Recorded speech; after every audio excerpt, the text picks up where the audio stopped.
Thank you, Heavenly Father. ദൈവത്തിന്റെ അതിപരിശുദ്ധമായ നാമം വാഴ്ത്തപ്പെടുമാറാകട്ടെ. എല്ലാ പ്രിയപ്പെട്ടവർക്കും കർത്താവായ യേശുക്രിസ്തുവിന്റെ ധന്യനാമത്തിൽ സ്നേഹവന്ദനം. ഈ ഗോസ്പൽ DVUP എന്ന ചാനലിലേക്ക് എല്ലാവരെയും ഹാർദവമായി സ്വാഗതം ചെയ്യുന്നു. ഇന്ന് നമ്മോടൊപ്പം ആയിരിക്കുന്നത് പാസ്റ്റർ ഷാജി വി ജോസഫ് പാസ്റ്ററാണ്. ഇന്ന് പുതിയൊരു ടോപ്പിക്കുമായിട്ടാണ് അദ്ദേഹം വന്നിട്ടുള്ളത്. മനുഷ്യൻ എന്നാണ് ഇന്നത്തെ നമ്മുടെ സബ്ജക്ട്. ഇന്നത്തെ ക്ലാസ്സിലേക്ക് പാസ്റ്റർ ഹാർദവമായി സ്വാഗതം ചെയ്യുന്നു. Praise God. Thank you. Thank you very much. Praise the Lord. Glory. പ്രിയ സഹോദരങ്ങളെ, പ്രാർത്ഥനയോടെ നമുക്ക് ദൈവസന്നിധിയിലായിരിക്കാം. ദൈവം അവരെയും സഹായിക്കട്ടെ. കർത്താവ് തന്നെ നമ്മളോട് സംസാരിക്കുവാനായിട്ട് ഇടയാകട്ടെ. ഞങ്ങളുടെ സ്വർഗ്ഗസ്ഥ പിതാവേ, അങ്ങയുടെ മഹാപദ്ധതിയുടെ ഒരു ഭാഗമായി ഞങ്ങളെയും അങ്ങ് തെരഞ്ഞെടുത്തതിനായി നന്ദിയോടെ സ്തോത്രം ചെയ്യുന്നു. ക്രിസ്തുയേശു മുഖാന്തരം അങ്ങ് ഞങ്ങളെ സൃഷ്ടിച്ച് നഷ്ടപ്പെട്ട ഞങ്ങളെ ക്രിസ്തുയേശു മുഖാന്തരം തിരികെ രക്ഷിച്ചെടുത്ത് ക്രിസ്തുവിൽ വളർത്തി അങ്ങയുടെ മാറോട് ചേർക്കുന്ന മഹാപദ്ധതിക്കായി നന്ദിയോടെ സ്തോത്രം ചെയ്യും. അങ്ങയുടെ പദ്ധതി തിരിച്ചറിഞ്ഞ് അതിൽ ഞങ്ങൾ ഓരോരുത്തരും അങ്ങ് നിശ്ചയിച്ച പദ്ധതിയിൽ എത്തിച്ചേർന്ന് ഞങ്ങളെ സഹായിക്കണമേ. അതുമായി ബന്ധപ്പെട്ട് അങ്ങ് ഒരുക്കിയിരിക്കുന്ന അങ്ങയുടെ ചിന്തകളുടെ ഈ പ്രകാശനത്തെ അങ്ങയുടെ കരങ്ങളിൽ ഏൽപ്പിക്കുന്നു. അതിനെ ഉപയോഗിക്കുന്ന ഈ ഗോസ്പൽ TV അങ്ങയുടെ കരങ്ങളിൽ ഏൽപ്പിച്ച് പ്രാർത്ഥിക്കുന്നു. ഈ ചാനലുമായി ബന്ധപ്പെട്ട് പ്രവർത്തിക്കുന്ന പ്രിയ മകനെയും കുടുംബത്തെയും അങ്ങയുടെ കരങ്ങളിൽ ഏൽപ്പിക്കുകയാണ്. അങ്ങ് സഹായിച്ചാട്ടെ, കൂട്ടായിരുന്നാട്ടെ. ഈ ശബ്ദ കാഴ്ച പ്രതിയിൽ അങ്ങ് കൊണ്ടുവരുന്ന ഏവരുടെയും ഹൃദയങ്ങൾ അങ്ങ് തുറന്നു കൊടുക്കണമേ. അങ്ങ് ആഗ്രഹിക്കുന്നവർ മാത്രം ഇതിൽ വരുവാൻ ഇടയാകട്ടെ. അവർ അങ്ങയുടെ ലക്ഷ്യത്തിലെത്തുവാൻ അങ്ങ് സഹായിക്കണമെന്ന് പ്രാർത്ഥിക്കുന്നു. ഞാൻ ക്രിസ്തു യേശുവിൽ അങ്ങയുടെ ശരീരമല്ലോ ക്രിസ്തുവിന്റെ അവയവമല്ലോ ഉപയോഗിച്ചാട്ട് അങ്ങേക്ക് ഇഷ്ടമുള്ള രീതിയിൽ യേശു ക്രിസ്തുവിന്റെ നാമത്തിൽ പിതാവേ, ആമേൻ, ആമേൻ, ആമേൻ. ഹല്ലേലൂയ. പ്രിയരെ, വീണ്ടും ദൈവവചനത്തിന്റെ തണലിലായിരിക്കാൻ ദൈവരാജ്യ സുവിശേഷത്തിന്റെ ഒരു പ്രധാന ഭാഗമാണ് മനുഷ്യൻ. ആ മനുഷ്യനെ കുറിച്ചാണ് ദൈവം അനുവദിക്കുന്നെങ്കിൽ നാം ഇന്ന് മനസ്സിലാക്കാൻ പോകുന്നത് അതാരാണെന്നല്ലേ? നാം തന്നെയാണ് മനുഷ്യൻ. ദി മാൻ എന്ന ആ ടൈറ്റിലാണ് നാം ഇന്ന് കാര്യങ്ങൾ മനസ്സിലാക്കാൻ പോകുന്നത്. എന്തുകൊണ്ടാണ് നാം മനുഷ്യരെ പഠിക്കുന്നത് എന്ന് പറഞ്ഞാൽ, യഥാർത്ഥത്തിൽ നമ്മളത് പഠിക്കേണ്ടതിന്റെ കാരണം ഈ മനുഷ്യനാണ് ഭൂമിയിൽ ദൈവരാജ്യം. ഒരുപക്ഷെ നിങ്ങൾ ആദ്യമായിട്ടാണ് കേൾക്കുന്നത്. ഈ മനുഷ്യനാണ് ഭൂമിയിൽ ദൈവരാജ്യം. മറ്റൊരു രീതിയിൽ പറഞ്ഞാൽ, ഈ മനുഷ്യനിലൂടെയാണ് ദൈവത്തിന്റെ രാജ്യം ഭൂമിയിൽ പ്രവർത്തിക്കുന്നത്. മനുഷ്യനാണ് ഭൂമിയിൽ ദൈവത്തിന്റെ വീട്. നിങ്ങൾ എവിടെയാണ് താമസിക്കുന്നത് എന്ന് ചോദിച്ചു കഴിഞ്ഞാൽ ഒരുപക്ഷെ നിങ്ങൾ പറയും, ഞങ്ങള് UP ഒരു വീട്ടിലാണ്, അല്ലെങ്കിൽ കേരളത്തിലൊരു വീട്ടിലാണ്. ചിലര് പറയും ഞങ്ങള് ഫ്ലാറ്റിലാണ്, സ്കൈലൈൻ്റെ ആണ് ആ ഫ്ലാറ്റ്. ചിലര് പറയും ഞങ്ങൾ കോൺഫിഡൻറ്റ് ബിൽഡേഴ്സിന്റെ ഫ്ലാറ്റിലാണ് താമസിക്കുന്നത്. അപ്പോൾ നമ്മൾ ഭൂമിയിൽ ഒന്നില്ലെങ്കിൽ ഒരു ഫ്ലാറ്റ് സംവിധാനത്തിലോ അപ്പാർട്ട്മെന്റ് സംവിധാനത്തിലോ വില്ല സംവിധാനത്തിലോ എവിടെയെങ്കിലുമൊക്കെ നമ്മൾ പാർക്കുന്നു. എന്നാൽ ദൈവം ഭൂമിയിൽ പാർക്കുന്നത് എവിടെയാണ്?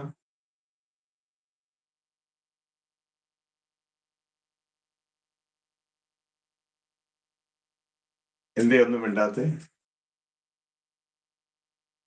ദൈവം ഭൂമിയിൽ പാർക്കുന്ന വീടാണ് മനുഷ്യൻ. അതുകൊണ്ടാണ് ദൈവം പാർക്കുന്ന വീടാണ് നമ്മൾ എന്നതുകൊണ്ടാണ് വിശുദ്ധ ബൈബിൾ പറയുന്നത്, നിനക്ക് അറിഞ്ഞുകൂടെ നീ ദൈവത്തിന്റെ ആലയമാണെന്ന്. ഒരുപക്ഷെ നമ്മൾ ശ്രദ്ധിച്ചിട്ടുണ്ടാകുകയില്ല. ദൈവത്തിന്റെ വചനം വളരെ വ്യക്തമായിട്ട് നമ്മോട് ചോദിക്കുന്നുണ്ട്, don't you know that you are the temple of God? നിനക്ക് അറിഞ്ഞുകൂടെ നീ ദൈവത്തിന്റെ ആലയമാണെന്ന്? അതിന്റെ അർത്ഥം ദൈവം വസിക്കുന്ന വീടാണ് നമ്മൾ. അതുകൊണ്ടാണ് ദൈവം വസിക്കുന്നതായതുകൊണ്ടാണ് അതിന് ആലയം എന്ന് പേരിട്ടിരിക്കുന്നത്.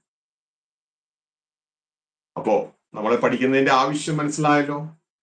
ദൈവം നമ്മളിൽ വസിച്ചാൽ നമ്മൾ ആലയം മാത്രമല്ല, ആ ദൈവത്തെ പ്രവർത്തിപ്പാൻ നാം ഒരുങ്ങുന്നുവെങ്കിൽ നാം ദൈവരാജ്യവും കൂടെ ആയി മാറും. നാം ആണ് ദൈവരാജ്യം. ഒരിക്കല് കുറെ പ്രസംഗകര് ചേർന്ന് കർത്താവായ യേശുവിനോട് ചോദിച്ചൊരു ചോദ്യം, ഈ ദൈവരാജ്യം എങ്ങനെയാ വരുന്നേ?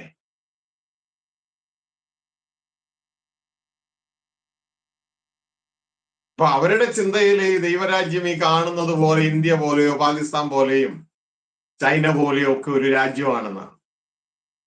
പക്ഷെ ദൈവരാജ്യത്തിന്റെ രാജാവായ ക്രിസ്തു, അവർക്ക് അറിഞ്ഞുകൂടല്ലോ ഈ വ്യക്തി ദൈവരാജ്യത്തിന്റെ രാജാവാണെന്ന്. ക്രിസ്തു അവരോട് പറഞ്ഞത് ഇങ്ങനെയാണ്, ദൈവരാജ്യം കാണത്തക്കവണ്ണമല്ല വരുന്നത്. നിങ്ങൾ ചിന്തിക്കുന്ന പോലെ ഇന്ത്യ, പാകിസ്ഥാൻ, ചൈന, USA ഇങ്ങനെ ടൈപ്പ് അല്ലാതെ ദൈവരാജ്യം നിങ്ങളുടെ ഉള്ളിലാണ്. The kingdom of God is within you and among U. അപ്പോ എന്റെ പ്രിയ സഹോദരങ്ങളെ, നമ്മളെ കുറിച്ചൊന്ന് മനസ്സിലാക്കണം. The man. അപ്പൊ നമ്മൾ അതാണ് ഇനി മനസ്സിലാക്കാനായിട്ട് പോകുന്നത്. അപ്പൊ ശ്രദ്ധയോടുകൂടെ പ്രാർത്ഥനയോടുകൂടെ ആയിരിക്കണം. നാം മനസ്സിലാക്കാൻ പോകുന്ന നമ്മളെ കുറിച്ചാണ്. അപ്പൊ നിങ്ങൾ ചിന്തിക്കുമ്പോൾ ഞങ്ങളെ കുറിച്ച് പഠിക്കേണ്ട വല്ല ആവശ്യമുണ്ടോ? ദൈവത്തെ കുറിച്ച് പഠിച്ചാൽ പോരെ? ആ ദൈവത്തെ കുറിച്ച് പഠിക്കേണ്ട വലിയ ആവശ്യമാണ്. ദൈവത്തെ കുറിച്ച് മാത്രമല്ല, ദൈവപുത്രനെ കുറിച്ചും പഠിക്കേണ്ടത് ആവശ്യമാണ്. എങ്കിലും നമുക്ക് നിത്യജീവനിൽ വർദ്ധിക്കാൻ പറ്റും. ഇന്ന് പലരും നിത്യജീവനിൽ വർദ്ധിക്കാത്തതിന്റെ കാരണം അവർക്ക് ദൈവത്തെ കുറിച്ച് അറിഞ്ഞുകൂടാ, ദൈവപുത്രനെ കുറിച്ചും അറിഞ്ഞുകൂടാ. ദൈവപുത്രന്റെ പേരിൽ ഒരു മതമായി നിൽക്കുന്നു മാത്രമേ ഉള്ളൂ. യേശുക്രിസ്തു യോഹന്നാൻ 17:3 ഇങ്ങനെയാണ് പറഞ്ഞത്. ഒരുപക്ഷെ നമ്മുടെ ചർച്ചകളിൽ വായിക്കത്തില്ലായിരിക്കാം, പക്ഷെ ബൈബിളിൽ നിന്ന് മാഞ്ഞു പോകുന്നില്ല. ഏക സത്യ ദൈവമായ അങ്ങയെയും അങ്ങ് അയച്ച പുത്രനായ യേശു ക്രിസ്തുവിനെയും അറിയുന്നതാണ് നിത്യജീവൻ. അപ്പോ നിത്യജീവൻ ഈ രണ്ട് അറിവിലൂടെയാണ് ലഭിക്കുന്നത്. സ്വർഗസ്ഥ പിതാവിനെ കുറിച്ചും പിതാവ് ഭൂമിയിലേക്ക് അയച്ച പുത്രനെ കുറിച്ചും അറിയുന്നതിലൂടെയാണ് നിത്യജീവൻ നമുക്ക് ലഭിക്കുന്നതും അതിൽ വർദ്ധിക്കുന്നതും. ആ അറിവ് വർദ്ധിക്കുമ്പോൾ ആ ജീവനിൽ നാം വർദ്ധിക്കാനായിട്ട് ഇടയാകും. അപ്പൊ ആരാ ഇത് അറിയണ്ടേ? മനുഷ്യനാണ് ഇത് അറിയേണ്ടത്. ആ മനുഷ്യനെ കുറിച്ചാണ് നാം മനസ്സിലാക്കാൻ പോകുന്നത്. അപ്പൊ നാം നമ്മെക്കുറിച്ച് മനസ്സിലാക്കണം. നമ്മെക്കുറിച്ച് മനസ്സിലാക്കിയില്ലെങ്കിൽ നാം ഇന്ന് ചെയ്യുന്നത് പോലെ തിന്നു കുടിച്ച് ഇല്ലാതെ ആയിപ്പോകും, സീറോ ആയിപ്പോകും. കാരണം ഈ ജഡത്തിന് വേണ്ടതെല്ലാം കൊടുത്ത് ഇല്ലാതായി പോകുന്നു. അപ്പൊ നിങ്ങൾ ചോദിക്കും, അങ്ങനെയൊക്കെ പറയാനുള്ള ധൈര്യമുണ്ടോ? പിന്നെ ധൈര്യം ഉണ്ടല്ലോ. അതല്ലേ യേശു കർത്താവ് പറഞ്ഞ ഫ്ലഷ് പ്രോഫിറ്റ് നത്തിങ്. ഈ ജഡമണ്ഡലത്തിലെ ലാഭമൊന്നുമില്ലാന്ന്. യോഹന്നാൻ 6:63 ഇപ്പൊ വായിക്കണ്ട, ശ്രദ്ധിച്ചേ. അപ്പൊ ഇതൊക്കെ ഒരു ഇൻട്രൊഡക്ഷൻ അങ്ങ് പറഞ്ഞതേ ഉള്ളൂ. എന്തുകൊണ്ട് നാം മനുഷ്യനെ പഠിക്കണം? മനുഷ്യന്റെ ഉള്ളിലെ ദൈവം വെച്ച സിസ്റ്റങ്ങളെ പഠിക്കണം.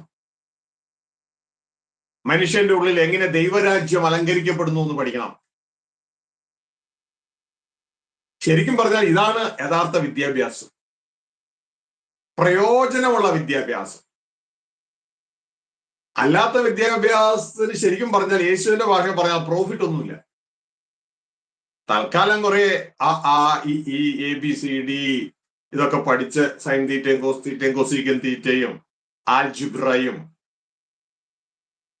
CM++, കോബാളും അനാറ്റമിയും കുറെ ലോസും ഒക്കെ പഠിച്ച് എന്തെങ്കിലുമൊക്കെ ആയി ഒരു ക്ലർക്കോ ടെക്നീഷ്യനോ നേഴ്സോ ഡോക്ടറോ എഞ്ചിനീയറോ പൈലറ്റോ ഒക്കെ ആയി കുറച്ച് നാള് ജഡത്തിന് ഫുഡ് കൊടുത്തിട്ട് നമുക്ക് ഇവിടെ മരണത്താൽ മാറ്റപ്പെട്ട് വട്ടപൂജ്യമായി തീരുവാൻ ഇടയാകും. അത്രേ പറ്റുള്ളൂ. അതിനേക്കാളും കൂടുതലൊന്നും പറ്റൂല. ഇതുകൊണ്ടാണ് കർത്താവ് പറഞ്ഞ ഫ്ലാഷ് പ്രോഫിറ്റ് നത്തിങ് എന്ന് പറഞ്ഞു. എന്നാൽ പ്രോഫിറ്റ് ഉള്ള ഒരു ഭാഗമുണ്ട്. അതാണ് കർത്താവ് പറഞ്ഞ സ്പിരിറ്റ് ഗീവ്സ് ലൈഫ്. ആത്മാവത്രേ ജീവനെ തരുന്നു. അപ്പൊ ഇതൊക്കെ എവിടെയുണ്ട്? മനുഷ്യനിലുണ്ട് ഇതൊക്കെ. അപ്പോ നമ്മൾ ഇത് കണ്ടിട്ട് അതിനെ ബാലൻസ് ചെയ്ത് മനുഷ്യന് ഉപയോഗിക്കണം. ബാലൻസ് ചെയ്ത മനുഷ്യന് ഉപയോഗിക്കുന്നില്ല എങ്കിൽ നാം വെറും മണ്ടന്മാരാ. ഇപ്പൊ എന്താ കുറെ ഇൻട്രൊഡക്ഷൻ അങ്ങ് പറയുക. അപ്പൊ നിങ്ങൾ ചോദിക്കും, ഞങ്ങളൊക്കെ ഇതാ മണ്ടന്മാരാകുമോ, ഞങ്ങൾ കുറെ സമ്പാദിച്ചു, ഞങ്ങൾ കുറെ കൂട്ടി, ഞങ്ങൾ എങ്ങനെയാ മണ്ടന്മാരാകുന്നത് എന്നൊക്കെ ചോദിക്കാതിരിക്കാം. ഞാൻ മനുഷ്യന്റെ കാഴ്ചപ്പാടല്ല ഈ പറയുന്നത്, ഗോഡ്സ് പെർസ്പെക്റ്റീവ്, ദൈവത്തിന്റെ കാഴ്ചപ്പാടാണ് പറയുന്നത്, ദൈവപുത്രനായ ക്രിസ്തുവിന്റെ കാഴ്ചപ്പാട്. നമ്മൾ സമ്പാദിക്കുന്നതും പണിയെടുക്കുന്നതും ഒക്കെ നല്ലതാ. പക്ഷെ ഞാൻ പറഞ്ഞത് അത് വേണ്ടെന്നല്ല, ബാലൻസ് ചെയ്ത് പോകണമെന്നാ പറഞ്ഞത്. ബാലൻസ് ചെയ്ത് പോകണം. ഒരിക്കലും ഒരാള് ഇങ്ങനെ സമ്പാദിച്ച് അദ്ദേഹത്തിന് ധാരാളം കാര്യങ്ങളൊക്കെ ഉണ്ടായി. അദ്ദേഹത്തിന്റെ വെയർ ഹൗസുകളൊക്കെ ഇങ്ങനെ നിറച്ച് അതിനെ പൊളിച്ചു പണിയാൻ പോകും. ഭയങ്കര അനുഗ്രഹം അദ്ദേഹത്തിന് വന്നു. അങ്ങനെ അനുഗ്രഹം കൂടിയിട്ട് അദ്ദേഹം അതിനെയൊക്കെ പൊളിച്ചു പണിത് രാത്രി ചിന്തിച്ചു, ഞാൻ ഇതൊക്കെ പൊളിച്ചു പണിഞ്ഞിട്ട് വലിയതുണ്ടാക്കാൻ പോവാണ്, അനുഗ്രഹം കൂടിയിട്ട്. അന്ന് രാത്രി അനുഗ്രഹിക്കുന്ന ദൈവം അദ്ദേഹത്തോട് ചോദിച്ചു, മൂട,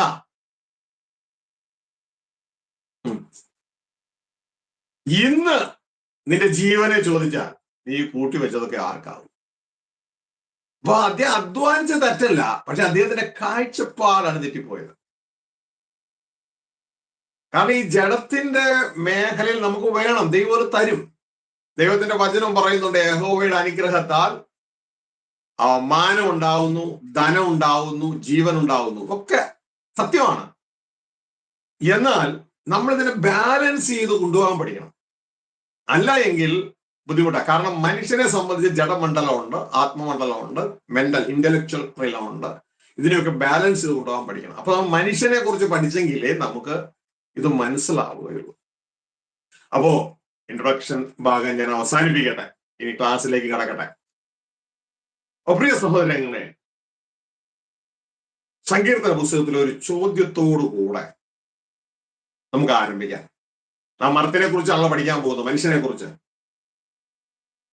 അപ്പോ എന്തിനാണ് നാം ഇത് പഠിക്കുന്നത്?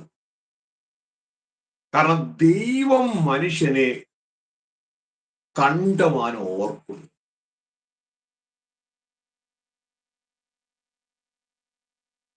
അപ്പൊ ദൈവം എന്തിനാണ് ഇങ്ങനെയുള്ള കാര്യങ്ങളെ ഓർക്കുന്നത്? ദൈവത്തിന് എന്തോരം കാര്യങ്ങളുണ്ട്. സൗരയൂഥത്തിലെ കാര്യങ്ങൾ നോക്കണം. സൗരയൂഥം എന്ന് പറഞ്ഞാൽ ഈ മിൽക്കി വേയുടെ ഒരു ചെറിയൊരു കഷ്ണമാണ്. എന്തോരം മിൽക്കി വേസ് വേറെ കിടക്കുന്നു, എന്തോരം പ്ലാനറ്റുകൾ കിടക്കുന്നു. ഇതിന്റെയൊക്കെ കാര്യങ്ങളൊക്കെ അവിടെ നിൽക്കുമ്പോൾ ദൈവം മർത്യനെ ഓർക്കുകയാണ്. സങ്കീർത്തനകാരൻ ചോദിക്കുകയാണ്, നീ മർത്യനെ ഓർക്കുന്നത് എന്തിനാ? എന്ത് ശ്രേഷ്ഠതയാണ് അവനുള്ളത്? ഇപ്പൊ സങ്കീർത്തനം 8-ാം അധ്യായം, ആ 8-ാം അധ്യായത്തിലേക്ക് നമ്മൾ കടന്നു വരുമ്പോ മറ്റു സൃഷ്ടിപ്പുകളൊക്കെ ഉള്ളപ്പോ നീ എന്തിനാണ് ഈ മർത്യനെ ഓർക്കുന്നത് എന്ന് ചോദിച്ചുകൊണ്ടാണ് അവിടുത്തെ ആരംഭം. 8-ന്റെ 3-4 വായിച്ച്. സങ്കീർത്തനം 8-ന്റെ 3-4. Lord, I love you. Thank you, Jesus. Lord, I love you. നിന്റെ വിരലുകളുടെ പണിയായ ആകാശത്തെയും നീ ഉണ്ടാക്കിയ ചന്ദ്രനെയും നക്ഷത്രങ്ങളെയും നോക്കുമ്പോൾ മർത്യനെ നീ ഓർക്കേണ്ടതിന് അവൻ എന്ത്, മനുഷ്യപുത്രനെ സന്ദർശിക്കേണ്ടതിന് അവൻ എന്തുമാത്രം. കേട്ടോ? അപ്പൊ ഈ ദൈവം ഇവരെ ഈ മനുഷ്യപുത്രന്മാരെ സന്ദർശിക്കാനൊക്കെ വരുമോ? അപ്പൊ ഈ സങ്കീർത്തനക്കാരൻ ചോദിക്കുകയാണ്, എന്തൊക്കെ പണിയാ നീ ചെയ്തു വെച്ചേക്കണേ, എന്തൊക്കെ കാര്യങ്ങളുണ്ട്? പുള്ളിയുടെ അറിവിലുള്ള കാര്യമാണ് പുള്ളി പറഞ്ഞേ. നിന്റെ വിരലുകളുടെ പണിയായ ആകാശത്തെയും നീ ഉണ്ടാക്കിയ ചന്ദ്രനെയും നക്ഷത്രങ്ങളെയും നോക്കുമ്പോൾ മർത്യനെ നീ ഓർക്കേണ്ടതിന് അവൻ എന്ത്? അപ്പൊ ദൈവം മർത്യനെ ഓർക്കുന്നു. എന്ത് കാര്യം? വീണ്ടും ചോദിക്കുന്നു, മനുഷ്യപുത്രനെ സന്ദർശിക്കേണ്ടതിന് അവൻ എന്തുമാത്രം? ദൈവം ഇടയ്ക്കിടയ്ക്ക് ഈ മനുഷ്യപുത്രന്മാരെ സന്ദർശിക്കുന്നു, അവർക്ക് വെളിപ്പാടുകൾ കൊടുക്കുന്നു, പല പല ഇൻസ്ട്രക്ഷൻസ് കൊടുക്കുന്നു, അവർക്ക് കൽപ്പനകൾ കൊടുക്കുന്നു, ഇങ്ങനെ ജീവിക്കണം എന്ന് മനുഷ്യന് ഗൈഡൻസ് കൊടുക്കുന്നു. എന്തിനാ ഇതൊക്കെ ചെയ്യണേ? എന്നിട്ട് അദ്ദേഹം തന്നെ അതിൽ ഉത്തരം പറയുകയാണ്, വേറൊന്നും കൊണ്ടല്ല, നീ അവനെ അധിപതിയാക്കിയിരിക്കുന്നു, ഈ മനുഷ്യനെ അധിപതിയാക്കിയിരിക്കുന്നു. താഴേക്ക് വായിച്ചേ.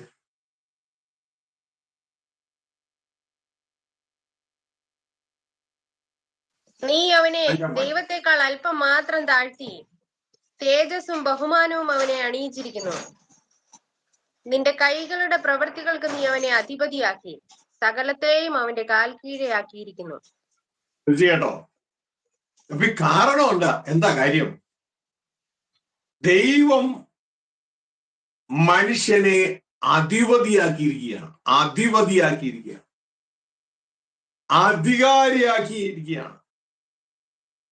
അവന് കിങ്ഡം കൊടുത്തിരിക്കുകയാണ്, ഡൊമീനിയൻ കൊടുത്തിരിക്കുകയാണ്. ഇംഗ്ലീഷ് വായിക്കുമ്പോ Thou madest him to have dominion over the works of thy hands. Dominion കൊടുത്തിരിക്കുകയാണ്, അവന് ഭരണം കൊടുത്തിരിക്കുകയാണ്. അവനാണ് ഭൂമിയിൽ ദൈവരാജ്യം അലങ്കരിക്കേണ്ടത്. അവനാണ് ഭൂമിയിൽ ദൈവരാജ്യം അലങ്കരിക്കേണ്ടത്. മനസ്സിലായോ? എന്റെ സഹോദര സഹോദരി, ദേവദാസനെ ദേവദാസിയെ, നമ്മളാണ്, അങ്ങാണ് ഭൂമിയിൽ ദൈവരാജ്യം അലങ്കരിക്കേണ്ടത്. പക്ഷേ ഇന്നത് സാധിക്കുന്നില്ല.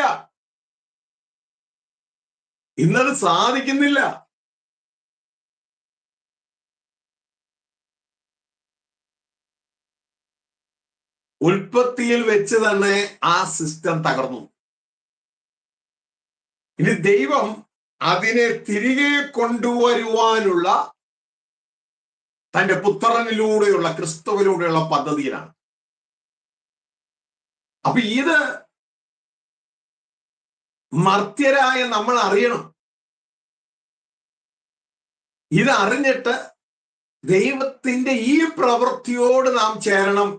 ഈ പ്രവൃത്തിക്ക് നാം മുൻതൂക്കം കൊടുക്കണം. ഈ പ്രവൃത്തിയിൽ നാം ജയിക്കണം. പക്ഷെ ഇന്ന് മനുഷ്യർക്ക് ഇത് മനസ്സിലാക്കുവാനുള്ള താല്പര്യം തന്നെ ഈ ലോക സംവിധാനം നശിപ്പിച്ചു കളഞ്ഞു. വിശപ്പുള്ളവനല്ലേ ഭക്ഷണം കഴിക്കുകയുള്ളൂ. ദൈവത്തിന്റെ സിസ്റ്റത്തെക്കുറിച്ചും ദൈവത്തിന്റെ പദ്ധതിയെക്കുറിച്ചുമുള്ള വിശപ്പ് മനുഷ്യൻ ഇല്ലാതെയാക്കി കളയുകയാണ് ഈ ലോക സംവിധാനം. അവളെ ജഡത്തിൽ മാത്രം കുടുക്കി, ഈ ശരീരവുമായി ബന്ധപ്പെട്ട പ്രവൃത്തികളിൽ മാത്രം കുടുക്കി, ദൈവം കൊടുത്ത സമയം മുഴുവൻ ഈ ശരീരത്തിന് വേണ്ടി ഇൻവെസ്റ്റ് ചെയ്ത് ഈ ശരീരത്തെ പലതും കൊടുത്ത് പോറ്റി പോറ്റി പോറ്റി എത്ര നോക്കിയിട്ടും നടക്കാതെ ഇത് മരണത്താൽ പിടിപെട്ട് ബലക്ഷയം പ്രാപിച്ച് ചുളുക്കം പ്രാപിച്ച് ഇടിഞ്ഞു വീഴുന്ന ഒരു കെട്ടിടം പോലെ ഈ മനുഷ്യൻ വീഴുകയാണ്. കഴിഞ്ഞ തൃശ്ശൂർ മീറ്റിങ്ങില് പോകുന്ന വഴിക്ക് ഞാൻ കാറിലിരിക്കുക. അപ്പൊ കാറിലിരിക്കുമ്പോൾ ഞാൻ കാണുന്ന കാഴ്ച, ചുറ്റുമുള്ള മനുഷ്യരൊക്കെ ഇടിഞ്ഞു താഴെ വീഴുന്നു. ഒരു പോലീസുകാരനെ കണ്ടു ജംഗ്ഷനിൽ. ഞാൻ നോക്കുമ്പോ പോലീസുകാരനെ എന്റെ അകത്ത് കാണുന്ന ഇടിഞ്ഞു താഴെ വീഴുകയാണ്. ഓരോ മനുഷ്യരെ കാണുമ്പോൾ ഇടിഞ്ഞു താഴെ വീഴുകയാണ്. അപ്പൊ എന്റെ അകത്തൊരു പാട്ട് വന്നു. അപ്പൊ എന്റെ കൂടെയുള്ള സഹോദരന്മാരെ ഞാൻ ആ പാട്ട് പാടി കേൾപ്പിച്ചു. തൃശ്ശൂർ മീറ്റിംഗ് ചെയ്തപ്പോൾ അവിടെയുള്ളവരെയും പാടി കേൾപ്പിച്ചു. ആ പാട്ടിന്റെ ആദ്യത്തെ വരികൾ ഇങ്ങനെയാണ്: കാണുന്നു ഞാൻ കാണുന്നു മനുഷ്യരെ ഞാൻ കാണുന്നു, ഇടിഞ്ഞു വീഴും കെട്ടിടമായി മനുഷ്യരെ ഞാൻ കാണുന്നു. കാണുന്നു ഞാൻ കാണുന്നു മനുഷ്യരെ ഞാൻ കാണുന്നു, ഇടിഞ്ഞു വീഴും കെട്ടിടമായി മനുഷ്യരെ ഞാൻ കാണുന്നു. നിങ്ങൾക്ക് അങ്ങനെ വല്ലതും തോന്നുന്നുണ്ടോ? എടാ അപ്പച്ചന്റെ പേരെന്താ? ജോസഫ്. അപ്പച്ചന്റെ പേരെന്താ? ചാക്കോച്ചൻ. ആ ചാക്കോച്ചന്റെ അപ്പന്റെ പേരെന്താ? നല്ലൊരു ഒന്നും പറയും, ഞങ്ങൾക്ക് അറിഞ്ഞുകൂടാ. അപ്പൊ എവിടെ? പുള്ളിയെ ഇടിഞ്ഞു വീണു. മണ്ണായിരുന്നു, മണ്ണിലേക്ക് ഇടിഞ്ഞു വീണു.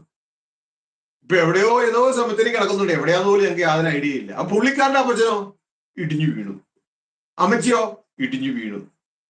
എല്ലാവരും ഇടിഞ്ഞു വീഴുകയാ, നിലനിൽക്കുന്നില്ല, എല്ലാവരും ഇടിഞ്ഞു വീഴുകയാ. അപ്പൊ പ്രിയ സഹോദരങ്ങളെ, നമ്മൾ ഉപയോഗിക്കുന്ന ഈ ജഡവും അടുത്ത് തന്നെ ഇടിഞ്ഞു വീഴും. പക്ഷെ നമുക്ക് ദാഹം ഇടിഞ്ഞു വീഴുന്നതിലേക്കാണ്. ഇടിഞ്ഞു വീഴുന്നതിൽ പ്രവർത്തിക്കേണ്ടെന്നല്ല, അതിന് താൽക്കാലിക പ്രയോജനമേ ഉള്ളൂ, മെയിൻ്റനൻസ് മാത്രമേ ഉള്ളൂ, പ്രയോജനം ഇല്ല. എറ്റേണലി പ്രയോജനമില്ല, ഇപ്പോഴത്തെ മെയിൻ്റനൻസ് മാത്രമേ ഉള്ളൂ. അപ്പൊ ഇത് വ്യക്തതയോടെ മനസ്സിലാക്കണം.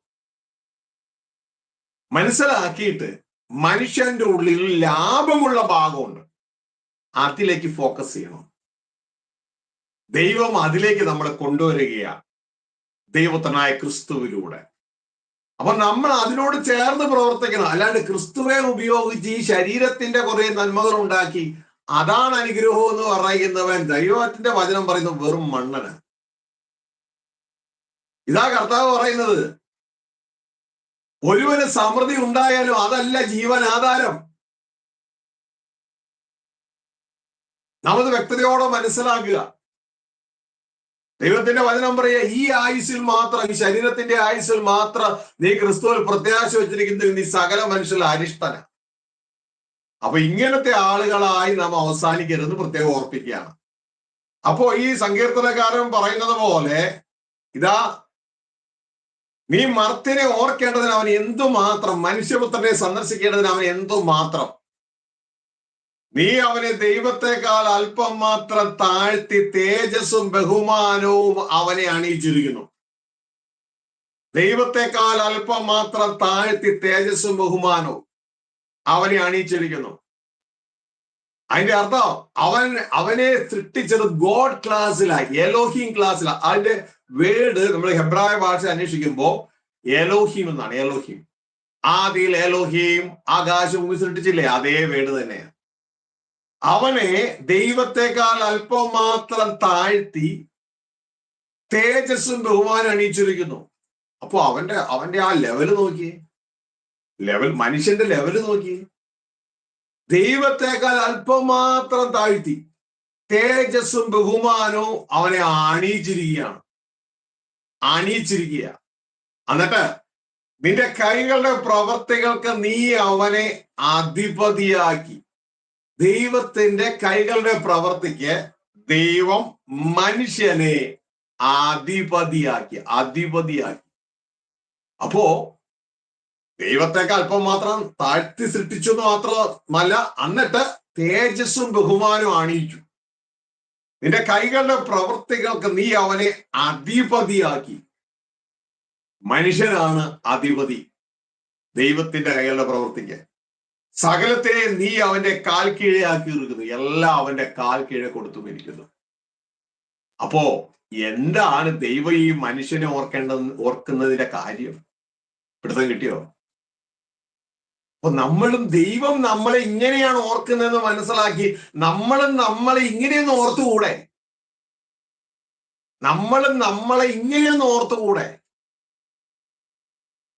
എന്നെ സൃഷ്ടിച്ചത് ഗോഡ് ക്ലാസ്സിലാണെന്നും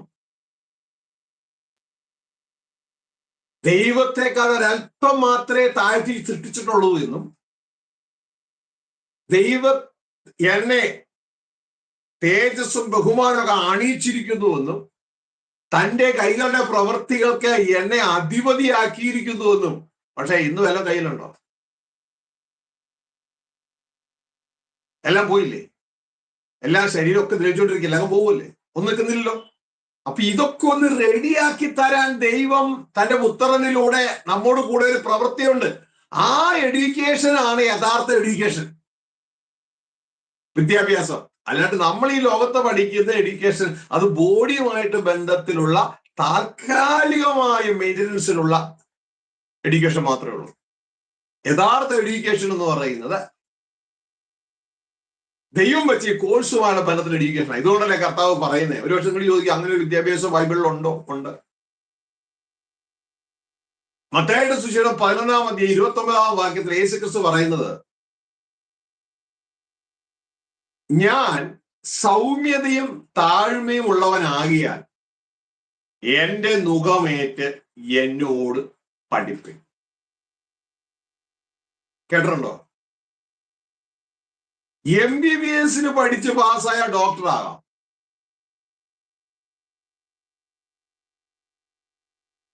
യേശുവിനോട് പഠിച്ച് സൗമ്യത കിട്ടിയാൽ ഭൂമിയുടെ ഭരണാധികാരിയാകാം. അങ്ങനെയുണ്ടോ? അല്ലേ? അതല്ലേ കർത്താവ് പറഞ്ഞ, സൗമ്യതയുള്ളവർ ഭാഗ്യവാന്മാർ, അവർ ഭൂമിയെ അവകാശമാക്കും. MBBS സർട്ടിഫിക്കറ്റ് ഉള്ളവർ ഭാഗ്യവാന്മാർ, അവർ ഡോക്ടർമാർ ആയിത്തീരും. വായിച്ചേ മത്തായി 11:29.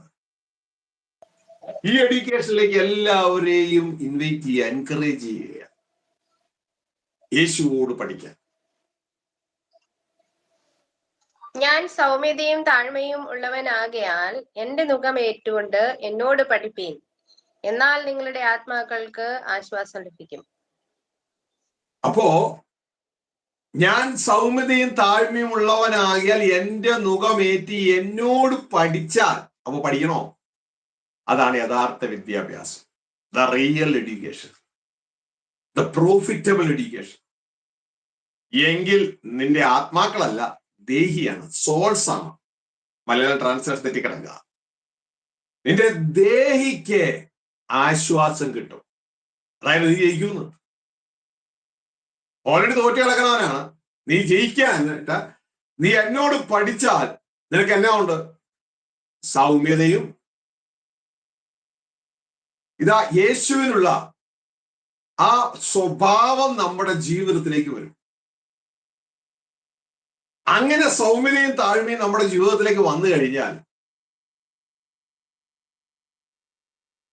ദൈവം നമ്മളെ തന്റെ കൈകളുടെ പ്രവൃത്തിക്ക് അധിപതിയാക്കിയിരിക്കുകയാണല്ലോ. പക്ഷെ അത് നമുക്ക് നഷ്ടപ്പെട്ടു പോയി, അത് നമുക്ക് തിരികെ കിട്ടും. അതാണ് മത്തായി 5:5 പറയണേ, സൗമ്യതയുള്ളവർ ഭാഗ്യവാന്മാർ, അവർ ഭൂമിയെ അവകാശം ആക്കും. സൗമ്യതയുള്ളവർ ഭാഗ്യവാന്മാർ, അവർ ഭൂമിയെ അവകാശം ആക്കും. നിങ്ങൾക്ക് എവിടെയെങ്കിലും കുറച്ച് സൗമ്യത കൊണ്ട് പോയിട്ട് ഭൂമി അവകാശമാക്കാൻ പറ്റും? ചിന്തിച്ചു നോക്കി. ഒരാളെങ്കിലും അങ്ങനെ പോയിട്ട് ഭൂമി അവകാശമാക്കി എന്നോടൊന്ന് പറയണേ. എന്റെ സഹോദരങ്ങളെ, വീണുപോയ ഈ ഭൂമിയിൽ സൗമ്യത കൊണ്ട് ഭൂമിയെ കിട്ടത്തില്ല. വീണുപോയ ഈ മനുഷ്യൻ ജീവിതത്തിൽ ശപിക്കപ്പെട്ട് കിടക്കുകയാണ് ഈ ഭൂമി. ഇവിടെ ഭൂമി കിട്ടണമെങ്കിൽ സൗമ്യത കൊണ്ട് എന്നിട്ട് കാര്യമില്ല, പണം കൊണ്ട് ചെല്ലണം. പണമുള്ളവൻ ഭൂമി അവകാശമാകും. പക്ഷെ ഒരു വിഷയം ഇത്രേ ഉള്ളൂ, കുറച്ച് നാളത്തേക്കുള്ളൂ. അത് കഴിയുമ്പോ അവൻ ഇടിഞ്ഞു വീഴുന്ന കെട്ടിടം പോലെ ഇടിഞ്ഞ് താഴെ വീഴും. അവന്റെ പേര് രജിസ്റ്റർ ചെയ്തൊക്കെ പട്ടപൂജ്യം, ഫ്ലഷ് പ്രോഫിറ്റ് നത്തിങ്. ഒരു കാര്യം മനസ്സിലാക്കുക, ഇവിടെ ആർക്കും ഭൂമിയെ സ്വന്തമാക്കാൻ പറ്റത്തില്ല. ഇത് ആര് വാങ്ങിച്ചാലും അത് ദൈവത്തിന്റെ തന്നെയാണ്. ഒരു ചാക്കോച്ചൻ വാങ്ങിച്ചു. ചിലപ്പോൾ 5 വർഷം ചാക്കോച്ചന്റെ പേരിലിരുന്നു. അതിനുശേഷം ചാക്കോച്ചൻ അത് ഒരു ജോസഫിന് കൊടുത്തു. അപ്പൊ ആധാരം എഴുതുന്ന അവർക്ക് കുറെ പൈസ കിട്ടി, രജിസ്റ്റർ ഓഫീസർക്കും കുറെ പൈസ കിട്ടി. പിന്നെ അത് അടുത്ത ആൾക്ക് കൊടുക്കുമ്പോൾ വീണ്ടും അവർക്ക് കുറെ പൈസ കിട്ടി. പിന്നെ ആ ജോസഫ് മരിച്ചപ്പോ അത് തന്റെ മോന്റെ പേരിലേക്കായി. അത് മോന്റെ പേരിലേക്ക് കൊണ്ടുവരാൻ വീണ്ടും പേപ്പർ വർക്ക് നടത്തിയപ്പോ അവർക്ക് കുറെ പൈസ കിട്ടി. പക്ഷെ കുറച്ചു കഴിയുമ്പോ മോനും മരിച്ചു. അപ്പൊ ഭൂമി ദൈവത്തിന്റെ കയ്യിൽ നിന്ന് പോകുന്നുണ്ടോ? ആര് വാങ്ങിച്ചാലും ഭൂമി ദൈവത്തിന്റെ തന്നെയായിട്ട് തുടരുന്നു, ഭൂമി പോകുന്നില്ല. എന്നാൽ യഥാർത്ഥത്തിൽ യേശുക്രിസ്തു പറയാണ്, നിങ്ങൾ എന്നോട് പഠിച്ചാൽ നിങ്ങൾക്ക് സൗമ്യതയും താഴ്മയും ഉണ്ടാവും. അതായത് 5:5 പറയാണ്, സൗമ്യതയുള്ളവർ ഭാഗ്യവാന്മാർ, അവർ ഭൂമിയെ അവകാശമാക്കും. അപ്പൊ ഇത് വ്യക്തതയോടെ നാം മനസ്സിലാക്കുക. ഈ ഭൂമിയിൽ നമുക്ക്, ഈ ശപിക്കപ്പെട്ട ഭൂമിയിൽ ഭൂമിയെ വാങ്ങണമെങ്കിൽ ക്യാഷ് വേണം, പണം വേണം. ഇവിടുത്തെ സിസ്റ്റം അതാണ്. എന്നാൽ അടുത്ത ഫേസിൽ നിത്യമായി നിലനിൽക്കുന്ന ഭൂമിയെ അവകാശമാക്കണമെങ്കിൽ നമുക്ക് ക്രിസ്തുവിന്റെ സ്വഭാവം വേണം, സൗമ്യത. സൗമ്യതയുള്ളവർ ഭാഗ്യവാന്മാർ, അവർ ഭൂമിയെ അവകാശമാക്കും. മനസ്സിലായോ? അപ്പൊ ഈ വിദ്യാഭ്യാസം കൊണ്ട് ഗുണമുണ്ടോ? ഭൂമിയിലെ വിദ്യാഭ്യാസം കൊണ്ട് ഗുണമുണ്ടോ? ഉണ്ട്. 5, 10, 12 വർഷമൊക്കെ ഭൂമി നമ്മുടെ പേരിൽ നിന്നും പറഞ്ഞ് നമുക്ക് വയ്ക്കാം. പക്ഷെ ഒരിക്കലും നമ്മുടെ പേരിലാവില്ല. പക്ഷെ യഥാർത്ഥ വിദ്യാഭ്യാസം അത് സ്വർഗീയ പിതാവ് ക്രിസ്തു മുഖാന്തരം തരുന്നതാ. അതുകൊണ്ട് ഗുണമുണ്ടോ? പിന്നെ ഗുണമുണ്ട്. ആ വിദ്യാഭ്യാസത്തിൽ നമുക്ക് ക്രിസ്തുവിന്റെ സ്വഭാവം വരും, സൗന്ദര്യം താഴ്മയൊക്കെ വരും. അതുണ്ടെങ്കിൽ ഭൂമിയെ അവകാശമാക്കാം. മനസ്സിലായോ? നിത്യമായി. അപ്പോ നമ്മെക്കുറിച്ച് പഠിക്കണ്ടേ? നമ്മെക്കുറിച്ച് പഠിക്കണം. കാരണം വമ്പ നഷ്ടമാണ് മാനവ കുടുംബത്തിനുണ്ടായിരിക്കുന്നത്. ദൈവം മനുഷ്യർക്ക് കൊടുത്തതാണ് ഭൂമി. പക്ഷെ ഇന്ന് ഭൂമി മനുഷ്യന്റെ കയ്യിൽ ഇല്ല. അവനതിൽ ജീവിക്കാൻ ശ്രമിക്കും തോറും അവൻ ഇടിഞ്ഞു വീഴുന്ന കെട്ടണം പോലെ താഴേക്ക് പോവുക. അവൻ ഇടിഞ്ഞു വീഴുന്ന കെട്ടണം പോലെ താഴേക്ക് പോവുക. 115 സങ്കീർത്തനം 16 വാക്യത്തിൽ ദൈവത്തിന്റെ വചനം പറയും, ദൈവം ഓൾറെഡി ഭൂമി മനുഷ്യർക്ക് കൊടുത്തു. പക്ഷെ മനുഷ്യർക്ക് അത് കൈകാര്യം ചെയ്യാൻ പറ്റുന്നില്ല. അവൻ ഇടിഞ്ഞു വീഴുന്ന കെട്ടണം പോലെ താഴേക്ക് പോവുക. 115 സങ്കീർത്തനം 16 വാക്യം വായിച്ച് ഇതുപോലെയാണ് പറഞ്ഞത്, കാണുന്നു ഞാൻ കാണുന്നു, മനുഷ്യരെ ഞാൻ കാണുന്നു, ഇടിഞ്ഞു വീഴും കെട്ടിടമായി മനുഷ്യരെ ഞാൻ കാണുന്നു. ഇടിഞ്ഞു വീഴുന്ന കെട്ടിടമാ. വായിച്ചേ. സ്വർഗം യഹോവയുടെ സ്വർഗമാകുന്നു, ഭൂമിയെ അവൻ കൊടുത്തിരിക്കുന്നു. കേട്ടോ, സ്വർഗം യഹോവയുടെ സ്വർഗമാ, ഭൂമിയെ മനുഷ്യർക്ക് കൊടുത്തിരിക്കുന്നു. പക്ഷെ മനുഷ്യന് ഹാൻഡിൽ ചെയ്യാൻ പറ്റുന്നില്ല. ഹാൻഡിൽ ചെയ്യാൻ തുടങ്ങുമ്പോൾ തന്നെ പ്രശ്നമാണ്. ഞാൻ അനേക കൃഷിക്കാരെയൊക്കെ അവിടുത്തെ ഇവിടെ കാണുന്നുണ്ട്. അവരൊക്കെ വളരെ ആക്റ്റീവായിട്ട് പ്രവർത്തിക്കുന്നു, വളരെ സാധനങ്ങളും കാര്യങ്ങളും ഒക്കെ നട്ടുപിടിപ്പിക്കുന്നു. ഈ നട്ടുപിടിപ്പിച്ചു കഴിഞ്ഞിട്ട് കുറച്ച് ദിവസങ്ങൾ കഴിയുമ്പോൾ ആര് പറയുന്നു, ഒന്ന് വിറ്റ് കിട്ടിയാൽ കൊള്ളായിരുന്നു. എന്താ കാര്യം? ഒരു 60 വയസ്സ്, 55, 60, 65 വയസ്സൊക്കെ അവർക്ക് മനസ്സിലായി ഇത് എന്നെയും കൊണ്ട് ഇനി ഓടത്തില്ല. കാരണം ഇപ്പൊ നടുവ് കുനിയുന്നില്ല, മുട്ട് പഴയതുപോലെ വളയുന്നില്ല, കണ്ണ് കാണുന്നില്ല, തൂമ്പയെടുത്ത് 2 കിളയ്ക്കുമ്പോ തന്നെ നടുവ് ഒരു മിന്നി, അല്ലെ? പല പല വിഷയങ്ങൾ അവർക്ക് മനസ്സിലായി. ഇനി പഴയതുപോലെ ഇത് ഓടത്തില്ല. അപ്പൊ ഭൂമിയെ അവർക്ക് കൈകാര്യം ചെയ്യാൻ പറ്റുന്നുണ്ടോ? ഇല്ല. അപ്പൊ എന്റെ മക്കളെ, ഈ ഫേസിലെ അനിശ്ചിതത്വം, ഈ ജഡരക്ത ഫേസിലെ അനിശ്ചിതത്വം മനസ്സിലാക്കിയിട്ട് മനുഷ്യനെ പ്രോഫിറ്റ് ഉള്ള പാർട്ടുണ്ട്, അത് മനസ്സിലാക്കി ദൈവത്തിന്റെ പദ്ധതി എന്തെന്ന് അവിടെ നാം തിരിച്ചറിഞ്ഞ് ആ പദ്ധതി നാം എൻറോൾ ചെയ്താൽ ഗുണം. അല്ലാതെ ഇന്ന് കാണുന്ന ചുറ്റുപാടും കാണുന്നത് പോലെ ജനം എല്ലാം പല പല മതങ്ങളിലും കിടന്ന് ഓടി അവസാനിച്ചു. ജീവന്റെ മാർഗം എന്ന് പറഞ്ഞ മാർഗം അത് വെറും മതമാർഗമായി പോയി. 3 ക്രിസ്തുസ്തുതിയും ഒരു സങ്കീർത്തന വായനയും ഒരു കമ്മിറ്റി മീറ്റിംഗും കൊണ്ട് അവസാനിപ്പിക്കുന്നതാണ് അനേകരും. അല്ല, അങ്ങനെയല്ല. ഇത് യഥാർത്ഥത്തിൽ ജീവന്റെ മാർഗമാണ്. മനുഷ്യനെ അവന്റെ ഉടമസ്ഥനായ ദൈവത്തോട് അടുപ്പിക്കുകയും എത്തിക്കുകയും ചെയ്യുന്ന മാർഗമാണ്. ഇത് തിരിച്ചറിയുക. മനുഷ്യന്റെ സൃഷ്ടിപ്പിനെ കുറിച്ച് നാം ഡീറ്റെയിൽ ആയിട്ട് ദൈവം അനുവദിക്കുന്നെങ്കിൽ പഠിക്കുമെങ്കിലും ഈ സങ്കീർത്തനക്കാരൻ പറയുന്ന ആ കാര്യം നമ്മളൊന്ന് ശ്രദ്ധിച്ചിട്ട് പോയാൽ, അവിടെ സങ്കീർത്തനക്കാരൻ പറയാണ്, നീ അവനെ ദൈവത്തെക്കാൾ അല്പം മാത്രം താഴ്ത്തി. എലോഹിം ക്ലാസ്സിലാണ് അവൻ, ഒരല്പം താഴെയുള്ളൂ. ഇതുകൊണ്ടാണ് ദൈവത്തിന്റെ വചനം 82 സങ്കീർത്തനം 6-ാം വാക്യം പറയുന്നത്. ദൈവം പറയുകയാണ്, യേശുക്രിസ്തു റീകോട്ട് ചെയ്ത ഭാഗമാണ് യോഹന്നാൻ 10. ദൈവം പറയാണ്, നിങ്ങളൊക്കെ ആരാണെന്ന് അറിയൂ, നിങ്ങളൊക്കെ ദൈവങ്ങളാണ്. നിങ്ങളൊക്കെ ദൈവങ്ങളാ. എലോഹിമാ. ഏത് എലോഹിം?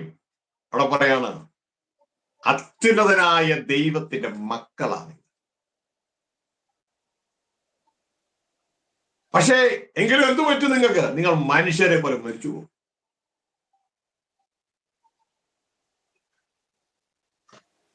ഈ മിസ്റ്ററി, ഈ ഒരു മർമ്മം തിരിച്ചറിയണം.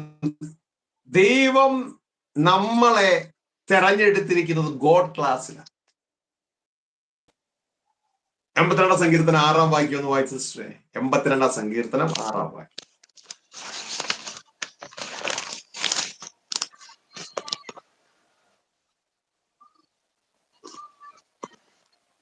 Lord, I love you. Thank you, Jesus. Father, we love you. അവർ അവനെ ചൊല്ലിച്ചിരിക്കും. 82 സങ്കീർത്തനം 6-ാം വാക്യം.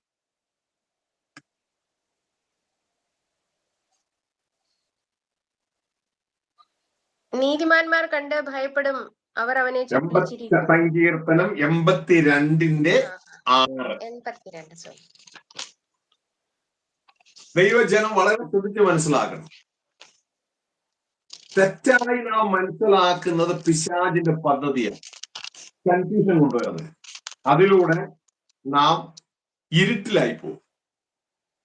പഠിച്ചില്ലാക്കി അത്ര ഉണ്ടായിരുന്നുള്ളൂ, തെറ്റായി പഠിച്ചപ്പോ ഇരട്ടി ഇരുട്ടിലായി പോയി. വായിച്ച് 82-ന്റെ 6. നിങ്ങൾ ദേവന്മാരാകുന്നു എന്നും നിങ്ങളൊക്കെയും അത്യുന്നതന്റെ പുത്രന്മാർ എന്നും ഞാൻ പറഞ്ഞു. അത് ചെയ്യുക. ട്രാൻസ്ലേഷൻ മിസ്റ്റേക്ക് വീണ്ടും കേട്ടോ. ദേവന്മാർ എന്നല്ല, ഇംഗ്ലീഷില് I have said ye are gods. ഹെബ്രായ ഭാഷയിൽ നിങ്ങൾ എലോഹിമാകുന്നു. ഹല്ലേലൂയ. നമ്മളിതൊക്കെ തെറ്റായിട്ട് പഠിച്ച് കൺഫ്യൂഷനിൽ കിടക്കുക. അപ്പോ ഹെബ്രായ ഭാഷയൊക്കെ ഒന്ന് ചെക്ക് ചെയ്യുന്നവരതൊക്കെ ഒന്ന് ചെക്ക് ചെയ്തോളൂ. ഈ എലോഹിമാണ്. ആദിയിൽ എലോഹിം ആകാശവും സൃഷ്ടിച്ചു. ആദിയിൽ ദൈവം ആകാശവും സൃഷ്ടിച്ചു. അതേ ഹെബ്രായ വേട കൊടുത്തേക്കാണ്. എന്നാൽ മലയാളത്തിലേക്ക് വന്നപ്പോ അത് ദേവന്മാർ എന്നാക്കി കളഞ്ഞു. ഇംഗ്ലീഷിൽ മാറ്റമൊന്നുമില്ല. ഇംഗ്ലീഷിൽ എഴുതിയിരിക്കുന്നത് ഗോഡ്സ് എന്നാണ്. നിങ്ങൾ ദൈവങ്ങളാകുന്നു എന്നും നിങ്ങളൊക്കെയും അത്യുന്നതന്റെ പുത്രന്മാരെന്ന് ഞാൻ പറഞ്ഞു. അപ്പോ ദൈവം പറയുന്നത് നമ്മൾ ഗോഡ് ക്ലാസ് ആണെന്ന്. ഗോഡ് ക്ലാസ് ആണെന്ന്. പക്ഷേ നമ്മൾ ഇടയ്ക്കിടയ്ക്ക് പക്ഷയൊക്കെ ഉപയോഗിക്കും അല്ലേ?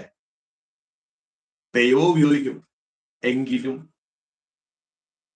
ബട്ട് ഇവിടെ ദൈവം പിന്നെ ഒരു ബട്ട് ഉപയോഗിച്ചിരിക്കുക. എന്നിട്ട് പറയാണ്, നിങ്ങൾ മനുഷ്യരെ പോലും മരിച്ചു പോകും. കണ്ടോ? മനുഷ്യരെ പോലും മരിച്ചു പോകും. അപ്പൊ മനുഷ്യന്റെ ക്ലാസ് വേറെ, ദൈവത്തിന്റെ ക്ലാസ് വേറെ. ഇന്നും മക്കളെ നാം മനുഷ്യരെ പോലും മരിച്ചു പോവുക. ഹല്ലേലൂയ. മനുഷ്യരെ പോലും മരിച്ചു പോവുക. ഇതാണ് യേശു ക്രിസ്തു യോഹന്നാൻ 10:34-36 ഭാഗങ്ങളിൽ യഹൂദന്മാരോട് പറയുന്ന കോട്ട് ചെയ്ത ഭാഗമാണിത്. അപ്പൊ എന്റെ പ്രിയ സഹോദരങ്ങളെ, നമ്മൾ ഈ മനുഷ്യരെ പോലെ മരിച്ചു പോകുന്ന ഭാഗത്ത് കിടന്ന് കഷ്ടപ്പെട്ട് അവിടെ കുറെ മതവും സംഘടനയും റിലീജിയനും ഡിനോമിനേഷനും ഒക്കെ ഉണ്ടാക്കി നമ്മുടെ കുറെ ഐഡിയ ഒക്കെ വെച്ച് വിട്ട് ഡിബേറ്റ് നടത്തി ഒരു കാര്യവുമില്ല. Flush profit nothing. പകരം ഇതിന്റെ ആദ്യത്തെ ഫേസിൽ പറയുന്നത് പോലെ നിങ്ങളൊക്കെ ദൈവങ്ങളാവുന്നു. ആ ഒരു ഫേസിലേക്ക് നമ്മളെ ദൈവം തിരിച്ചു കൊണ്ടുവരികയാണ്. അത്യുന്നതന്റെ പുത്രന്മാരായി ദൈവ മക്കളായി തിരിച്ചു കൊണ്ടുവരികയാണ്. അത്യുന്നതന്റെ പുത്രന്മാർ. യേശുക്രിസ്തുവിനെ കുറിച്ച് പറഞ്ഞിട്ടുണ്ടോ ദൂതൻ?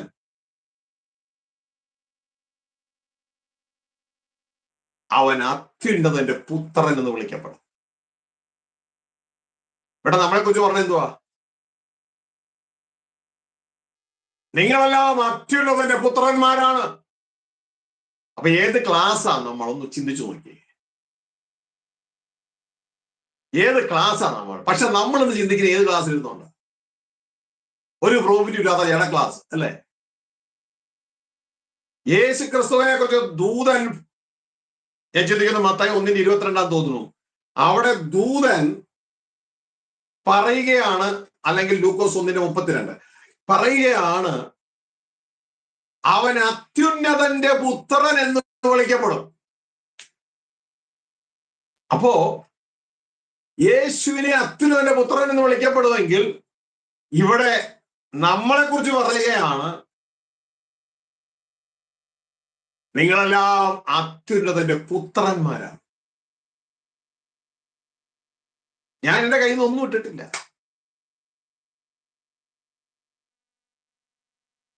പക്ഷേ എന്തേ പക്ഷേ അത് വർക്ക് ചെയ്യത്തില്ലെന്ന്.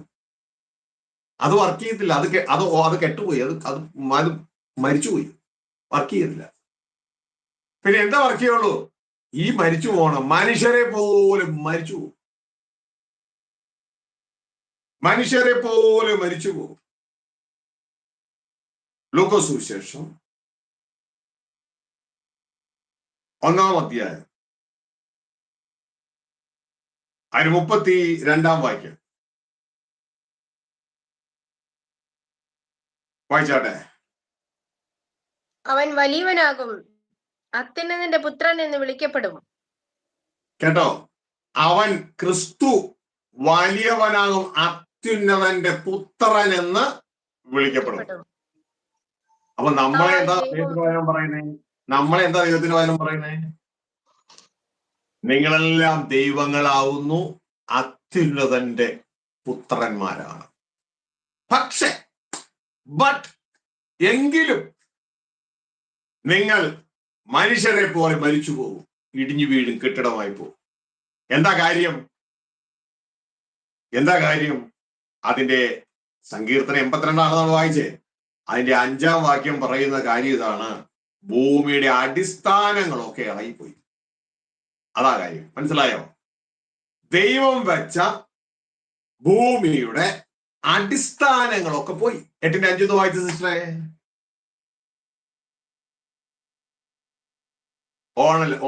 മ്യൂട്ടാ കേട്ടോ.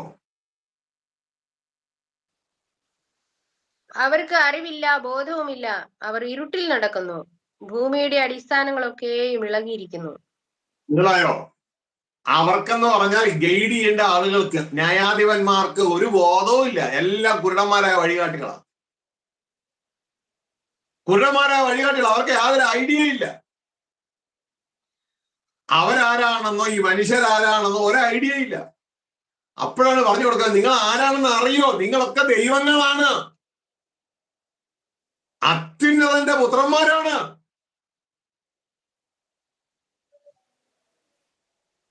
എങ്കിലും നിങ്ങൾ മനുഷ്യരെ പോലെ മരിച്ചു പോകും. അതിന്റെ കാരണം ദൈവം ഭൂമിയിൽ വെച്ച അടിസ്ഥാനമൊക്കെ പോയി. കാരണം മനുഷ്യന്റെ പാപം നിമിത്തം അടിസ്ഥാനങ്ങളൊക്കെ ഇളകിപ്പോയി. എന്റെ പ്രിയ കുഞ്ഞുങ്ങളെ, ബൈബിള് അവസാനം എന്താ പറഞ്ഞെന്നറിയാമോ? യേശു ക്രിസ്തു അത്യുന്നതനായ ദൈവത്തിന്റെ പുത്രൻ. നമ്മളെ കുറിച്ച് പറയുന്നു, നിങ്ങൾ അത്യുന്നതനായ ദൈവത്തിന്റെ പുത്രന്മാരാണ്, പക്ഷെ മനുഷ്യരെ പോലെ മരിച്ചു പോകും. ഈ നമ്മളെ വീണ്ടെടുത്ത് അത്യുന്നതനായ ദൈവത്തിന്റെ പുത്രന്മാരാക്കാനല്ലേ യേശുവിനെ പിതാവ് അയച്ചത്? ഇതൊന്ന് തിരിച്ചറിഞ്ഞുകൂടെ? എന്നിട്ട് ഈ ദൈവം വെച്ച ഈ കോഴ്സിൽ നമ്മൾ ജയിച്ചാൽ, യോഹന്നാൻ 1:12 പറയുന്നു, യേശുവിനെ കൈക്കൊണ്ട് യേശുവിന്റെ നാമത്തിൽ വിശ്വസിക്കുന്ന ഏത് മനുഷ്യ മക്കൾക്കും, മരണമുള്ള മനുഷ്യ മക്കൾക്ക്, ഇടിഞ്ഞു വീഴുന്ന കെട്ടിടമാകുന്ന മനുഷ്യ മക്കൾക്ക് ദൈവത്തിന്റെ പുത്രന്മാരാകാൻ ദൈവാധികാരം കൊടുത്തു. മനസ്സിലായോ? നമ്മൾ ഇതുകൊണ്ട് എവിടെ ചേർന്നു? CSI ചേർന്നു, മാർത്തോമ ചേർന്നു, പെന്തക്കോസിൽ ചേർന്നു, ബ്രദറിനെ ചേർന്നു. ഡിനോമിനേഷനൊക്കെ അവിടെ ഇരുന്നോട്ടെ, ഉപദ്രവിക്കണ്ട, മരിച്ചാൽ കുഴിച്ചിടാൻ എവിടെയെങ്കിലും സ്ഥലം വേണ്ടേ? പക്ഷേ നമ്മൾ ചേരേണ്ടത് ക്രിസ്തയേശുവിൽ സ്വർഗീയ പിതാവിനോടാണ്. ഈ കോഴ്സിലാണ് നമ്മൾ ചേരേണ്ടത്.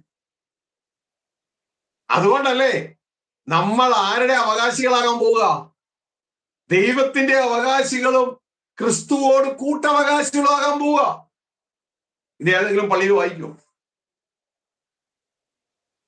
നമ്മളെ ആരോട് അനുരൂപമാകാനാ മുൻ നിയമിച്ചിരിക്കണേ?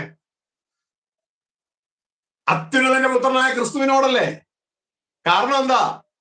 നമ്മളും അത്യുന്നതന്റെ പുത്രന്മാരാ. തെരഞ്ഞെടുപ്പിൽ നമ്മൾ അത്യുന്നതന്റെ പുത്രന്മാരാ. ലോക സ്ഥാപനത്തിനു മുമ്പേ ക്രിസ്തുവിൽ നമ്മളെ തെരഞ്ഞെടുത്തു. അതേ ദൈവത്തിന്റെ ക്ലാസ് ആണ്, ദൈവപുത്രന്മാരാണ് നമ്മൾ. അതുകൊണ്ടാണ് ദൈവത്തിന്റെ വചനം പറയുന്നത്, ക്രിസ്തു ദൈവത്തിന്റെ സകലത്തിലെ അവകാശിയാണ് എങ്കിൽ ഇപ്പോ ആ അവകാശത്തിന്റെ കൂട്ടവകാശികളായി ഞാൻ നിങ്ങൾ മാറുകയാണ്. ഇതെന്തേ വിശ്വസിക്കാൻ പ്രയാസം? ക്രിസ്ത്യാനികളാ എന്ന സഹോദരനാണ് ചോദിക്കുന്നത്. ക്രിസ്തു പറഞ്ഞത് വിശ്വസിക്കാൻ എന്തിനാ ക്രിസ്ത്യാനികൾ പ്രയാസപ്പെടുന്നത്? വിശുദ്ധ ബൈബിളിൽ ദൈവം പറഞ്ഞിരിക്കുന്നത് വിശ്വസിക്കാൻ എന്തിനാ പ്രയാസപ്പെടുന്നത്? ഇത് എന്തിനാ ഞാൻ നിങ്ങളോട് പറയുന്നത്? നിങ്ങളെ എന്റെ കൂട്ടത്തിൽ കൂട്ടാനാണോ? എനിക്ക് ഡിനോമിനേഷൻ കൂട്ടാനാണോ? എനിക്കൊരു ഡിനോമിനേഷനും ഇല്ല. കാരണം ഓൾറെഡി കർത്താവ് ദൈവരാജ്യം സമീപിച്ചിരിക്കുന്ന ഈ മാനസാന്തരപ്പെടൂ എന്ന് പറഞ്ഞപ്പോ ഞാനത് വിശ്വസിച്ചു. ഞാൻ മനസ്സിന് അന്തരം വരുത്തി, എന്റെ സ്വകേന്ദ്രീകൃത ജീവിതം വിട്ട് ദൈവകേന്ദ്രീകൃത ജീവിതത്തിലേക്ക് മാറി. ഞാനിന്ന് ദൈവരാജ്യത്തില. നിങ്ങളോട് എല്ലാവരോടും പറയുന്നത് ക്രിസ്തുവിൽ ആ ദൈവരാജ്യത്തിലേക്ക് ചേരാനാണ് ഈ പറയുന്നത്. ഹല്ലേലൂയ. റോമ 8:29 വായിച്ച സിസ്റ്ററെ, 8:29. നമ്മളുടെ മുൻ നിയമനം വ്യക്തതയോടെ തിരിച്ചറിയാം. മുൻ നിയമനം അവൻ മുന്നറിഞ്ഞവരെ പുത്രൻ ആകാൻ അനേകം സഹോദരന്മാരിൽ ആദ്യജാതനാകേണ്ടതിന് അവന്റെ സ്വരൂപത്തോട് അനുരൂപരാകുവാൻ മുൻ നിയമിച്ചുമിരിക്കുന്നു. കേട്ടോ, സ്വർഗത്തിലെ ദൈവം മുന്നറിഞ്ഞവരെ, തന്റെ പുത്രനായ ക്രിസ്തു അനേക സഹോദരന്മാരിൽ ആദ്യജാതനാകണം. ക്രിസ്തു അത്യുന്നതന്റെ പുത്രന്മാരാണെങ്കിൽ നമ്മൾ അത്യുന്നതന്റെ പുത്രന്മാരാ. ക്രിസ്തു നമ്മളുടെ വ്യത്യാസം, ക്രിസ്തു ആദ്യജാതനാ. നമ്മൾ ആ അത്യുന്നതനായ ദൈവത്തിൽ ക്രിസ്തുവിലൂടെ ജനിച്ച സഹോദരന്മാരായ അന്യന്മാരാ. അതുകൊണ്ടാണ് അതിന്റെ 17-ാം വാക്യം പറയുന്നത്, നാം ദൈവത്തിന്റെ അവകാശികളും ക്രിസ്തുവിന്റെ കൂട്ടവകാശികളുമാണ്. കാരണം നമ്മളെല്ലാം അത്യുന്നതന്റെ പുത്രന്മാരാ. അതുകൊണ്ട് കാരണം ക്രിസ്തുവോട് ചേർന്ന അവകാശത്തിലേക്ക് വരും. 8:17 വായിച്ച്, നാം മക്കളെങ്കിലോ അവകാശികളുമാകുന്നു, ദൈവത്തിന്റെ അവകാശികളും ക്രിസ്തുവിന് കൂട്ടവകാശികളും തന്നെ. കേട്ടോ, നാം മക്കളെങ്കിൽ ഏത് മക്കൾ? അത്യുന്നതന്റെ മക്കൾ. അത്യുന്നതന്റെ മക്കൾ. അപ്പന്റെ അവകാശം കിട്ടുള്ളൂ. ക്രിസ്തുവിന് കൂട്ടവകാശം. ഇത് ഏതെങ്കിലും ഒരു പള്ളി പറയാൻ പറ്റൂ? ഇന്ന് ഈ ബൈബിളിലെ സത്യം പറയാൻ പറ്റുമോ? ക്രിസ്ത്യാനികളായ നമ്മളല്ലേ ഈ ലോകത്തിന്റെ വെളിച്ചം? ഇത് അറിയിക്കേണ്ടേ? പക്ഷെ ഓരോരുത്തരെ ഓരോ കൂടിന്റെ ഉള്ളിൽ കയറ്റി, ആ കൂടിന്റെ ഉള്ളിൽ കയറ്റി കൂടിന്റെ കുറെ ടീച്ചിങ് പഠിപ്പിച്ച് യേശുവും പരിശുദ്ധാത്മാവും എന്നൊക്കെ പറഞ്ഞ് അവിടെ അവസാനിക്കുമ്പോ, എന്റെ പ്രിയ കുഞ്ഞുങ്ങളെ, നമ്മൾ ഈ സത്യം വിളിച്ചു പറയത്തില്ല, നമ്മൾ നശിച്ചു പോകും. നമ്മൾ നശിച്ചു പോകും. നമ്മൾ ജയിക്കത്തില്ല. ആ തെളിവാണ് മത്തായി 7:21, 22, 23. ഞാനിത് പറയുമ്പോൾ എന്റെ ഹൃദയം വളരെ വിഷമിക്കുന്നുണ്ട്. ഏണ്ട് 21 മുതൽ 23 വരെ പറയുന്നത് ഇന്നത്തെ ക്രിസ്തീയ സമൂഹത്തെ കർത്താവ് കൂട്ടമായി തള്ളുകയാണ്. ദൈവദാസന്മാരെ, കൃപാവരെ ഓപ്പറേറ്റ് ചെയ്തവരെ, രക്ഷിക്കപ്പെട്ട യേശുവിനെ കർത്താവ് എന്ന് വിളിച്ചവര്, ഗെറ്റ് ഔട്ട്, ഞാൻ നിങ്ങളെ അറിയുന്നില്ല, അറിഞ്ഞിട്ടില്ല എന്ന് പറഞ്ഞ് തള്ളുകയാണ് അധർമ്മം പ്രവർത്തിക്കുന്നവരെ. ഇതൊന്നും കണ്ടിട്ടും കേട്ടിട്ട് ഈ ജനത്തിന് ഒരു ബോധവും വരുന്നില്ലെന്നുള്ളതാണ്. അത്രമാത്രം ഈ ലോക സിസ്റ്റം ഈ ജനത്തെ മൂടിക്കളഞ്ഞു. എങ്കിലും എന്നെ ഏൽപ്പിച്ച പണി ദൈവം ഏൽപ്പിച്ച വിശ്വസ്തയോടെ എന്റെ സഹോദരന്മാരുള്ള സ്നേഹത്തോടെ അറിയിക്കുക. ഒരുപക്ഷെ നിങ്ങൾ ഇന്ന് ഏറ്റെടുക്കത്തില്ലായിരിക്കാം, പക്ഷേ ഇതിൽ ചിലരെങ്കിലും ഇത് എന്റെ മരണത്തിന് ശേഷം നിങ്ങൾ ഏറ്റെടുക്കും. പ്രിയ സഹോദരങ്ങളെ, നിങ്ങളുടെ പോക്കറ്റിലുള്ള എന്തെങ്കിലും പ്രതീക്ഷിച്ചിട്ടല്ല, പകരം നിങ്ങളിൽ ഒരാളെയെങ്കിലും ഈ സത്യം തിരിച്ചറിഞ്ഞിട്ട് ദൈവരാജ്യത്തിൽ എത്തിക്കാൻ കഴിഞ്ഞാൽ, ജയം പ്രാപിക്കാൻ കഴിഞ്ഞാൽ, ദൈവത്തിന്റെ വചനം പറയുന്നു ജയിക്കുന്നവന് അവകാശമായി പ്രാപിക്കുന്ന, ജയിക്കുന്നവരെ ഇത് പ്രാപിക്കുന്നു കഴിഞ്ഞാൽ അത്രത്തോളം ആദായമായി. നമ്മുടെ എല്ലാ ഓൾമോസ്റ്റ് നല്ലൊരു പങ്കിന്റെയും ഫോക്കസ് വേറെ ഒന്നുമല്ല, വെറും പണം മാത്രമാണ്, മണി മാത്രമാണ്. എപ്പോഴും ശ്രദ്ധിക്കുക, അവരുടെ ദൈവം വയറ്, ലജ്ജായവർക്ക് മാനം തോന്നുന്നു അവരുടെ അവസാനം നാശം. അതിലേക്ക് പോകാതെ ദൈവം വെച്ച വ്യവസ്ഥയിൽ നിലകൊള്ളുക, അതിൽ മുന്നേറുക. ദ്രവ്യാഗ്രഹത്തിന്റെ ഒരു കൗശല വാക്കും പറയാം. സത്യസന്ധമായി ദൈവം ഏൽപ്പിച്ചത് അറിയിക്കുക. നിനക്ക് വേണ്ടത് ദൈവം എത്തിച്ചിരിക്കും. എന്താ കർത്താവ് യേശു പറയാം, മുമ്പേ ദൈവരാജ്യം അന്വേഷിക്കുക, അതോട് കൂടെ നിനക്ക് വേണ്ടത് നൽകപ്പെടും. അപ്പൊ എന്റെ പ്രിയ സഹോദരങ്ങളെ, സങ്കീർത്തനക്കാരൻ പറയുകയാണ്, ദൈവം മനുഷ്യനെ സൃഷ്ടിച്ചിട്ട് അവനെ തേജസ്സും ബഹുമാനവും അണിയിച്ചിരിക്കുന്നു. നമ്മൾ വായിച്ചില്ലേ? തേജസ്സും ബഹുമാനവും അണിയിച്ചിരിക്കുന്നു. കാരണം അവനെ അത്യുന്നതന്റെ പുത്രനായിട്ടാണ് സൃഷ്ടിച്ചേക്കണേ. ഒരല്പം താഴ്ത്തി കൊടുത്തു. കാരണം അവൻ താഴെ ഇരിക്കാൻ വേണ്ടിയല്ല, അവന് ടെസ്റ്റ് അടിച്ചിട്ട് ആ ടെസ്റ്റിൽ അവൻ പാസ്സായാൽ അവനെ ഒപ്പത്തിനൊപ്പം കൊണ്ടുവരാനാണ്. ഒപ്പത്തിനൊപ്പം കൊണ്ടുവരാൻ ടെസ്റ്റിൽ പാസ്സാകണം. അതുകൊണ്ട് പറയാം, ജയിക്കുന്നവന് അവകാശമാണ്. അപ്പോ എന്റെ പ്രിയ സഹോദരങ്ങളെ, ഇത് വ്യക്തതയോടെ നാം മനസ്സിലാക്കുക.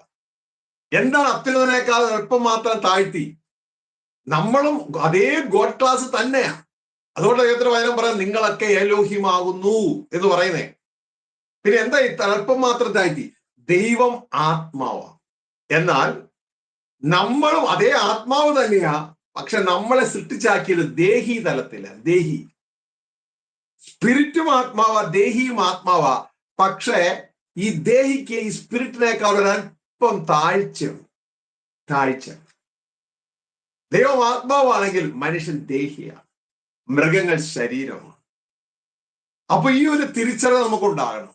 എന്നിട്ട് ദൈവം ഈ മനുഷ്യനെ ഉണ്ടാക്കിയിട്ട് ദൈവം ഈ അണിയിക്കാൻ മിടുക്കനാണ്.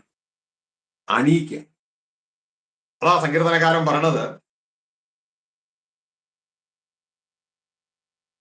സങ്കീർത്തനം 8:5 നമ്മൾ വായിച്ചൊരു കാര്യമുണ്ട്. നീ അവനെ ദൈവത്തേക്ക് അല്പം മാത്രം താഴ്ത്തി തേജസ്സും ബഹുമാനവും അവനെ അണിയിച്ചിരിക്കുന്നു. തേജസ്സും ബഹുമാനവും അണിയിച്ചിരിക്കുന്നു. ഞാൻ ഒരിക്കല് എൻ്റെ ഒരു സ്നേഹിതനുണ്ട്, ഒരു തടിമില്ലിന്റെ ഉടമയാണ്. അപ്പൊ അദ്ദേഹത്തിനെ കണ്ടപ്പോ ഞാൻ വണ്ടി നിർത്തി അവിടെ അദ്ദേഹത്തിന്റെ ഓഫീസിൽ കയറി സംസാരിച്ചു. ചുമ്മാ സംസാരിച്ച് എന്താ സുഖവിവരങ്ങളൊക്കെ അന്വേഷിച്ചു. അപ്പൊ അദ്ദേഹം വീട്ടുകാരികൾ പറഞ്ഞപ്പോ അദ്ദേഹം പറഞ്ഞൊരു കാര്യം, ഈ പെൺകുട്ടികളാണ് നല്ലത്. അതെന്താ? അല്ല, അവരെ അണിയിച്ചൊരുക്കിയൊക്കെ കൊണ്ടുപോകാമല്ലോ എവിടെയെങ്കിലും ഒക്കെ. ഈ പെൺകുട്ടികളെ അണിയിച്ചൊരുക്കി കൊണ്ടുപോകും. ആൺകുട്ടികളാണെങ്കിൽ അണിയിച്ചൊരുക്കാനൊന്നും വരുന്നില്ല. അവൻ ഇങ്ങോട്ട് വിളിച്ചാൽ അങ്ങോട്ട് കൊടുക്കും. അവരൊരു നിക്കറും ഷർട്ടും കൂട്ടും ഒറ്റ ഓട്ടം. പക്ഷെ ഇവരങ്ങനെയല്ല, അണിയിച്ചൊരുക്കിയൊക്കെ കൊണ്ടുപോകും. സ്നേഹിക്കാൻ നല്ലത് പെൺകുട്ടികളാണ്. പുള്ളിയുടെ അഭിപ്രായമാണേ. അപ്പൊ എനിക്ക് പെട്ടെന്ന് ഈ വചനം വായിക്കുമ്പോൾ പുള്ളിയെ ഓർമ്മ വരുന്നത്. കാരണം ദൈവം ഇതുപോലെ തന്നെ അണിയിച്ചൊരുക്കുന്നതാണ്. അണിയിച്ചൊരുക്കുക. ദൈവത്തെ അല്പം മാത്രം താഴ്ത്തി തേജസ്സും ബഹുമാനവും അവനെ ആണിയിച്ചിരിക്കുന്നു. കാരണം നമ്മളെ ബഹുമാനിക്കാൻ വലിയ താല്പര്യമാണ് ദൈവത്തിന്.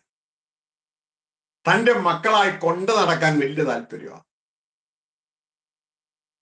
അപ്പൊ മനുഷ്യന്റെ സൃഷ്ടിപ്പ് നോക്കിക്കഴിഞ്ഞാൽ നിങ്ങൾക്ക് മനുഷ്യന്റെ സൃഷ്ടിപ്പ് നമ്മൾ ഡീറ്റെയിൽ ആയിട്ട് പിന്നെ നമ്മൾ മനസ്സിലാക്കുമെങ്കിലും നമുക്ക് ഈ മനുഷ്യനെ പഠിക്കുമ്പോൾ മനുഷ്യന്റെ സൃഷ്ടിപ്പൊന്ന് ഈ അണിയിച്ചൊരുക്കണമെന്ന് മനസ്സിലാക്കുന്നതിന് അത് നല്ലതാണ്. ഈ മനുഷ്യനിൽ മണ്ണിന്റെ പാർട്ടുണ്ട്, അതായത് ഭൂമിയുടെ പാർട്ടുണ്ട്. മനുഷ്യനിൽ സ്വർഗത്തിന്റെ പാർട്ടുണ്ട്. മനുഷ്യനിൽ മനുഷ്യന്റെ പാർട്ടുണ്ട്.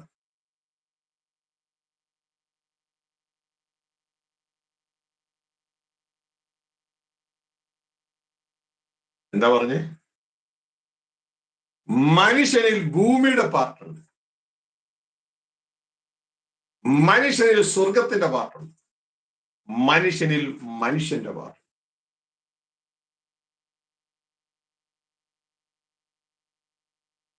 നമ്മളിന്ന് ഏത് പാർട്ടിലാണ് വർക്ക് ചെയ്യണേ?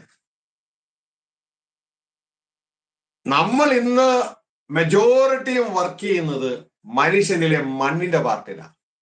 ഒരു പ്രയോജനമില്ലാത്തത്, എറ്റേണലി ഒരു പ്രയോജനമില്ല. അതാണ് ജഡം. ഈ സാധനത്തിന് സ്വർഗ്ഗരാജ്യത്ത് കയറ്റത്ത് പോലുമില്ല.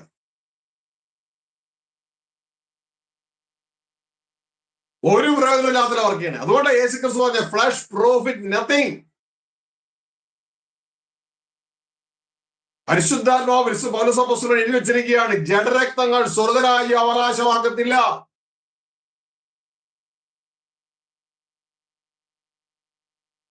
വീണ്ടും എഴുതി വെച്ചിരിക്കുക, ഈ ആയുസ്സിൽ മാത്രം ക്രിസ്തുവിൽ പ്രത്യാശ വെച്ചിരിക്കുന്ന ഈ സകല മനുഷ്യരിലും അരിഷ്ടനാണ്.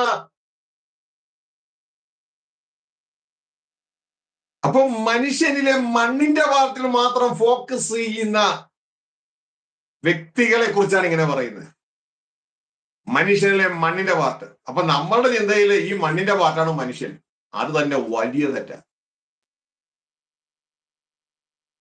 മനുഷ്യനിൽ മണ്ണിന്റെ പാർട്ട് ഉണ്ട്, പക്ഷേ ഈ പാർട്ട് താൽക്കാലികമാണ്. മനുഷ്യനിൽ മനുഷ്യന്റെ പാർട്ടുണ്ട്, അത് എറ്റേണലാണ്. മനുഷ്യനിൽ ദൈവത്തിന്റെ പാർട്ടുണ്ട്, അതും എറ്റേണലാണ്.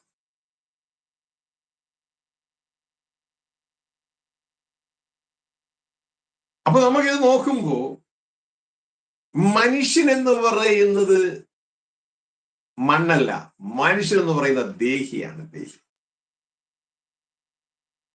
മനുഷ്യനിലെ ഭൂമിയുടെ പാർട്ടാണ് ഈ ശരീരം. മനുഷ്യനിലെ ദൈവത്തിന്റെ പാർട്ടാണ് ദൈവം അവന് കൊടുത്തിട്ടുള്ള ദൈവാത്മാവുള്ള മനുഷ്യന്റെ ആത്മ.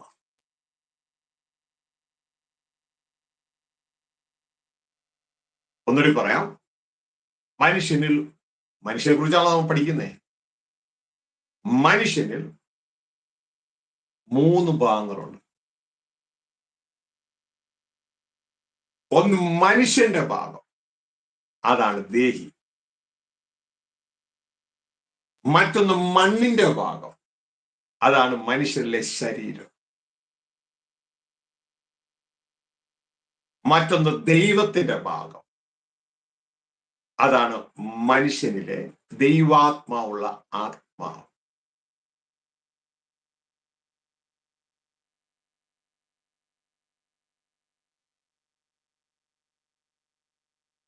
ആ മനുഷ്യനിലെ ദൈവത്തിന്റെ ഭാഗമാണ് മനുഷ്യന് തേജസ്സും ബഹുമാനവും കൊണ്ടുവരുന്നത്. അതാണ് ദൈവം അണിയിച്ചിരിക്കുന്നു എന്ന് പറയുന്നത്. അണിയിച്ചിരിക്കുന്നു.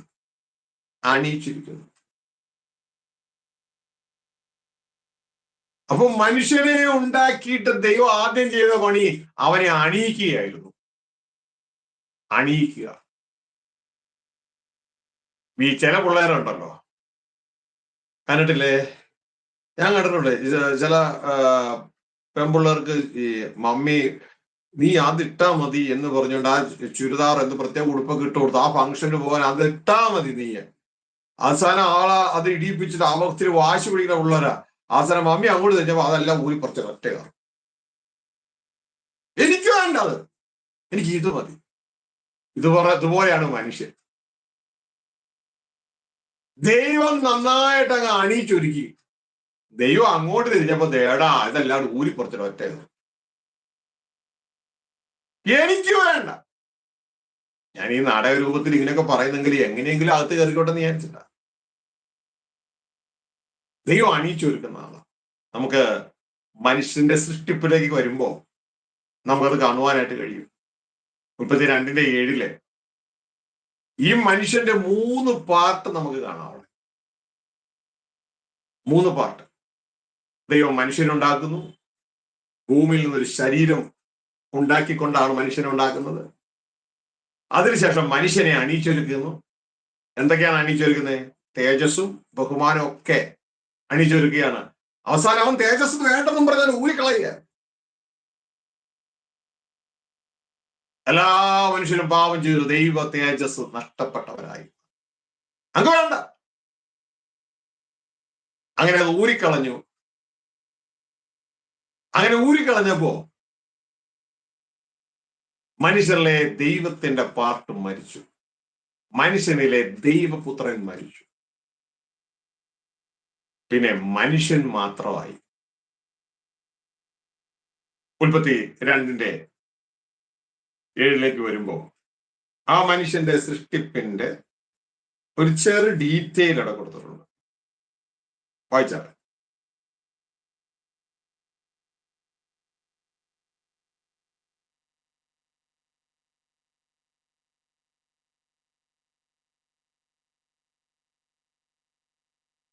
Thank you. Thank you, Heavenly Father. Thank you, Jesus. Hallelujah. Lord, I love you. ഉൽപ്പത്തി 2:7.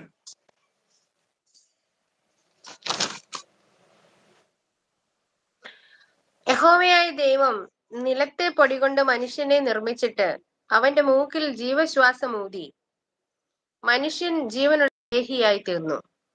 കേട്ടോ, യഹോവയായ ദൈവം നിലത്തെ പൊടി കൊണ്ട് മനുഷ്യനെ നിർമ്മിച്ചിട്ട് മനുഷ്യന്റെ നിർമ്മാണം തീർന്നു. ആരായി മനുഷ്യൻ? ദേഹിയാണ് മനുഷ്യൻ.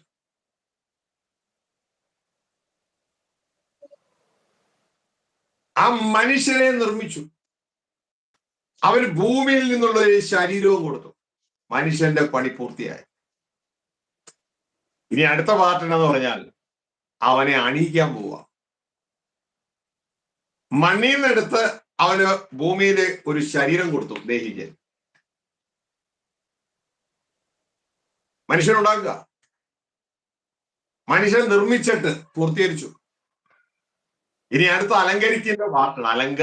അവനെ അടുത്ത തേജസ്സിന്റെ അലങ്കാരം കൊടുക്കുക.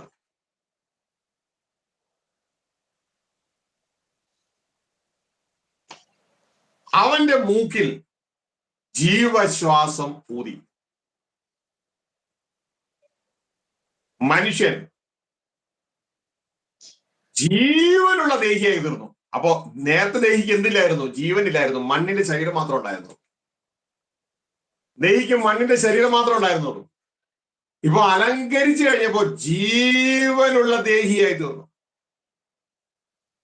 ഇനി മക്കളെ നിങ്ങൾ ശ്രദ്ധിക്കുക. ഈ ബേസ് ഭാഗം ശ്രദ്ധിച്ചാലേ അടുത്തൊക്കെ നമുക്ക് മനസ്സിലാവുള്ളൂ. യഹോവയായ ദൈവം നിലത്തെ പൊടി കൊണ്ട് മനുഷ്യൻ നിർമ്മിച്ചിട്ട്. അപ്പോ ഈ ദേഹിക്ക് ദേഹി എന്ന ഈ മനുഷ്യന് ഭൂമിയിൽ നിന്ന് കിട്ടിയ പാർട്ട് ഏതാ? ശരീരം. ഭൂമിയിലെ മണ്ണുകൊണ്ടുള്ള ശരീരം. ആ ശരീരമല്ല മനുഷ്യൻ. ശരീരത്തിന്റെ ഉള്ളിലെ ദേഹിയാണ് മനുഷ്യൻ. നമ്മൾ അവസാനം രക്ഷിക്കപ്പെടേണ്ടത് ഏതെന്നറിയാമോ? 1 പത്രോസ് 1:9 പറയാണ് വിശ്വാസികളോട്, The end of your faith is the salvation of your souls. ദേഹിയുടെ രക്ഷയാണ് നിങ്ങളുടെ വിശ്വാസത്തിന്റെ അവസാനം സംഭവിക്കുന്നത്. മലയാളം അവിടെയും ട്രാൻസ്ലേഷൻ തെറ്റിച്ചിട്ടിരിക്കുകയാണ്. അവിടെ ആത്മാവെന്ന് എഴുതിച്ചിരിക്കുകയാണ്. തെറ്റാണ്. എടുത്തി ഒന്ന് വായിച്ചോളൂ സിസ്റ്ററെ. 1 പത്രോസ് 1:9.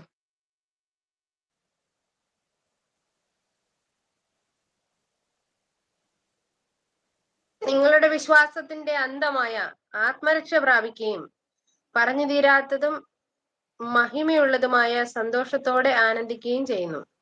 നിങ്ങളുടെ വിശ്വാസത്തിന്റെ അന്തമായ ആത്മരക്ഷ. തെറ്റ്. ആത്മരക്ഷയല്ല, ദേഹീ രക്ഷ. Salvation of your souls. അപ്പൊ കറക്റ്റ് ഇത് പഠിക്കണം. കാരണം കറക്റ്റ് ഇത് പഠിക്കാൻ ആരെ കറക്റ്റ് ഇത് പഠിക്കൂ? ഇത് എനിക്ക് ആവശ്യമാണെന്നുള്ളവരെ കറക്റ്റ് ഇത് പഠിക്കൂ. അല്ലാത്തത് നാളെ പള്ളി പോകാനല്ല, ഒന്നും കുഴപ്പമൊന്നുമില്ല. എന്റെ പൊന്നു മക്കളെ, എനിക്ക് വിഷമമുണ്ട് പറയാൻ. നമ്മൾ ജയിക്കണ്ടേ? എക്സാമിന് എന്തെങ്കിലും എഴുതി വെച്ചാൽ മതിയോ? കറക്റ്റ് ആയിട്ടുള്ളത് പഠിക്കേ. Okay. The end of your faith is the salvation of your souls. അപ്പോ ദേഹിയാണ് മനുഷ്യൻ. ദേഹി. അത് വിശ്വാസത്തിന്റെ തുടക്കത്തിലല്ല രക്ഷപ്പെടുന്നത്, അത് അന്ത്യകാലത്ത് വെളിപ്പെടുന്ന രക്ഷയാ. എവിടെയും കേട്ടിട്ടുണ്ടോ അന്ത്യകാലത്ത് വെളിപ്പെടുന്ന രക്ഷ? ഇപ്പൊ പഠിപ്പിക്കാനുള്ള സമയമല്ല, അങ്ങോട്ട് പോകുന്നില്ല. അപ്പോ ദേഹിയാണ് മനുഷ്യൻ. ദേഹി. അപ്പോ ഈ ദേഹിക്ക് ആദ്യം കിട്ടിയത് ഭൂമിയിൽ നിന്നുള്ള മണ്ണുള്ള ശരീരമാണ്. അപ്പൊ ആര് വന്നു കഴിഞ്ഞു? ശരീരം വന്നു കഴിഞ്ഞു. ഭൂമിയിലുള്ള ശരീരം വന്നു കഴിഞ്ഞു. ഞാൻ ഇനി ധൂർത്തപുത്രന്റെ കഥയുമായിട്ട് ഇന്ന് ടച്ച് ചെയ്യട്ടെ. നിങ്ങൾക്കറിയാമല്ലോ, ധൂർത്തപുത്രന്റെ കഥയില് ആ അപ്പന് എത്ര മക്കളുണ്ട്? 2 മക്കൾ, അല്ലെ? രണ്ടുപേരും ഒരുമിച്ച് ജനിച്ചതാണോ അതോ മൂത്തവനും ഇളയവനാണോ? മൂത്തവനും ഇളയവനോ? ഇൻ കേസ് ഒരുമിച്ച് ജനിച്ചാൽ പോലും ഒരാൾ ആദ്യം വരും, അടുത്ത ആൾ പുറകെ വരും. യേശാവ് യാക്കോബിനെ പോലെ, അല്ലെ? അപ്പോഴും മൂത്തവനും ഇളയവനും ഉണ്ട്. നിങ്ങൾക്ക് ഇനി ധൂർത്തപുത്രന്റെ കഥയിലെ മൂത്തവനെ കാണണമെങ്കിൽ വേറെ എങ്ങും നോക്കണ്ട. ഇത് ഇങ്ങോട്ട് നോക്കിയാൽ മൂത്തവൻ ജനിച്ചു കഴിഞ്ഞു. മൂത്തവൻ ജനിച്ചു കഴിഞ്ഞു. അനേകര് മൂത്തവൻ അന്വേഷിച്ച് നടക്കുക. ആരാണ് ഈ മൂത്തവൻ? എന്നോട് പലരും ചോദിച്ചിട്ടുണ്ട്, ആരാണ് ഈ മൂത്തവൻ? എനിക്കറിഞ്ഞുകൂടായിരുന്നു. ഞാൻ ദൈവത്തോട് പല പ്രാവശ്യം ചോദിച്ചു, ആരായി മൂത്തവൻ? അവസാനം കർത്താവിന്റെ കരുണയാൽ കർത്താവ് വെളിപ്പെടുത്തുന്നു, ഇവനാണ് മൂത്തവൻ. യഹോവയായ ദൈവം നിലത്തെ പൊടി കൊണ്ട് മനുഷ്യനെ നിർമ്മിച്ചിട്ട് ഫിനിഷ്. മനുഷ്യന് ഭൂമിയിൽ നിന്നുള്ള ഒരു ജഡരക്ത ശരീരം കൊടുത്തു. മൂത്തവൻ ജനിച്ചു കഴിഞ്ഞു. മൂത്തവൻ ജനിച്ചു കഴിഞ്ഞു. ജഡരക്തത്തിലുള്ള മനുഷ്യൻ. ഇനി ആ ദേഹിക്ക് അടുത്തത് കൊടുക്കാൻ പോണത്. അപ്പോ ഭൂമിയിൽ നിന്നുള്ള വന്നു കഴിഞ്ഞിട്ടോ. ഭൂമിയിൽ നിന്നുള്ള കഴിഞ്ഞു, ദേഹി കിട്ടിക്കഴിഞ്ഞു. ഇനി അടുത്ത ജനനം, അനിയന്റെ ജനനം. അനിയൻ പിന്നെ ഭൂമിയിൽ നിന്നല്ല വരാൻ പോണേ, അനിയൻ വരാൻ പോണ സ്വർഗത്തിൽ നിന്ന്.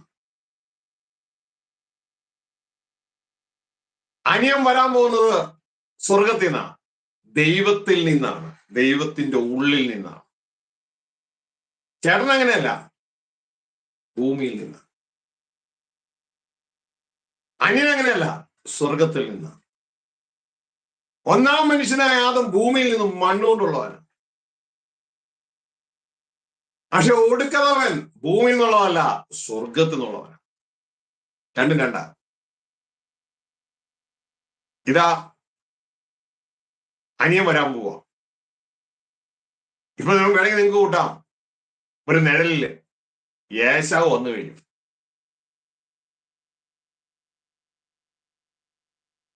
യേശാവ് ജനിച്ചു കഴിഞ്ഞു. നമ്മള് സമയം പോലെ അതൊക്കെ എടുത്ത് വായിക്കും പുറകെ, കേട്ടോ.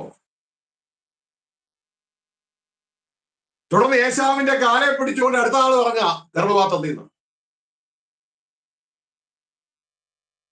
വേറെ ആരുമല്ല, തന്റെ അനിയൻ യാക്കോബ്. ദൈവം സ്വീകരിക്കുന്നവൻ, മറ്റവനെ ദൈവം തള്ളിക്കളയുന്നവൻ. ഇതാ സൃഷ്ടിപ്പിൽ ഇനി അനിയൻ ജനിക്കാൻ പോവാ. ദൈവം തന്റെ വായിൽ നിന്ന് തന്റെ ജീവശ്വാസം ഊതുക. എന്നെ കാണുന്ന നിങ്ങൾ എല്ലാവരും നിങ്ങളുടെ കൈ ഇങ്ങനെ ഒന്ന് പിടിക്കണം. എന്നിട്ട് നിങ്ങളുടെ വായില്ലേ അവിടുന്ന് ഊതിക്കേ. സിസ്റ്റർ ഒന്ന് ഊതിക്കോ, കുഴപ്പമൊന്നുമില്ല. അപ്പൊ ആ കാറ്റ് എവിടെ നിന്നാ വന്നേ? നമ്മുടെ വായിൽ നിന്നാണ്, അല്ലേ? അപ്പോ ദൈവം ഈ മനുഷ്യനിൽ, ഈ ജഡരക്തമുള്ള ഈ ദേഹി മനുഷ്യനിൽ ഊതിയപ്പോ വന്നത് ദൈവത്തിന്റെ ഉള്ളിൽ നിന്നാണോ ഭൂമിയിൽ നിന്നാണോ? ദൈവത്തിന്റെ ഉള്ളിൽ നിന്നാണ്.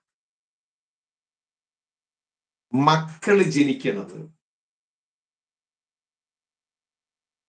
നമ്മുടെ ഉള്ളിൽ നിന്ന് ബീജം കടന്നുപോയി ജനിപ്പിക്കുമ്പോഴാണ്.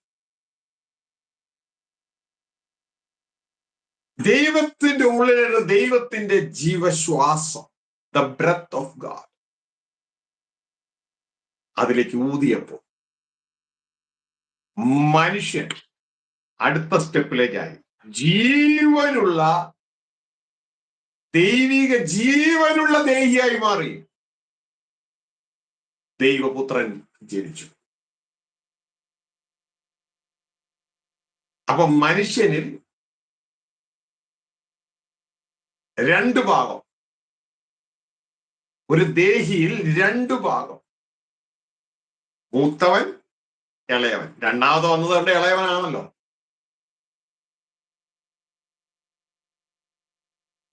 ജഡമനുഷ്യൻ, അകത്ത് ആത്മമനുഷ്യൻ. ആത്മമനുഷ്യനാണ് ദൈവപുത്രൻ, ദൈവത്തിന്റെ മകൻ. പുറമേയുള്ളവനാണ് മണ്ണുകൊണ്ടുള്ളവൻ. അപ്പൊ ദേഹിക്ക് രണ്ട് സൈഡിലും മണ്ണുകൊണ്ടുള്ളവനും സ്വർഗീയനും രണ്ട് സൈഡിലുണ്ട്.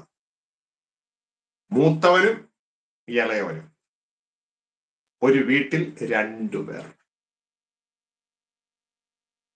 അത് പറഞ്ഞു നോക്കിയേ, ഒരു വീട്ടിൽ രണ്ടുപേർ. വീട് ഏതാണ്? എന്നെ നോക്കിയേ, ഇതാണ് വീട്. ഈ വീട്ടിൽ എത്ര പേരുണ്ട്? രണ്ടുപേരുണ്ട്. ആരുടെ വീട്ടിൽ? ദൈവത്തിന്റെ വീട്ടിൽ. അപ്പൊ ഇതേതാണ്? ദൈവം വസിക്കുന്ന വീടാണ്. ഇതിലെ ദൈവത്തിന്റെ വചനം പറയുന്നത്, നിങ്ങളുടെ മർത്യ ശരീരം ദൈവത്തിന്റെ ആലയമാണെന്ന് നിങ്ങൾ അറിയുന്നില്ലേ? അപ്പൊ ദൈവം വസിക്കുന്ന വീട്ടിൽ എത്ര പേരുണ്ട്? രണ്ടുപേര്. ചേട്ടനുണ്ട്, അനിയനുണ്ട്. ആരവിടെയുണ്ട്?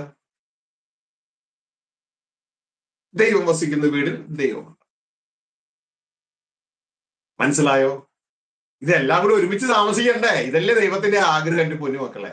ഇതല്ലേ വിശുദ്ധ ബൈബിളിൽ പറയുന്നേ, എന്നെ സ്നേഹിക്കുന്നവൻ എന്റെ വചനം പാലിക്കും, പിതാവ് അവനെ സ്നേഹിക്കും, ഞങ്ങൾ അവന്റെ അടുക്കൽ വന്ന് വാസം ചെയ്യും. ഞങ്ങൾ അവന്റെ അടുക്കൽ വന്ന് വാസം ചെയ്യും.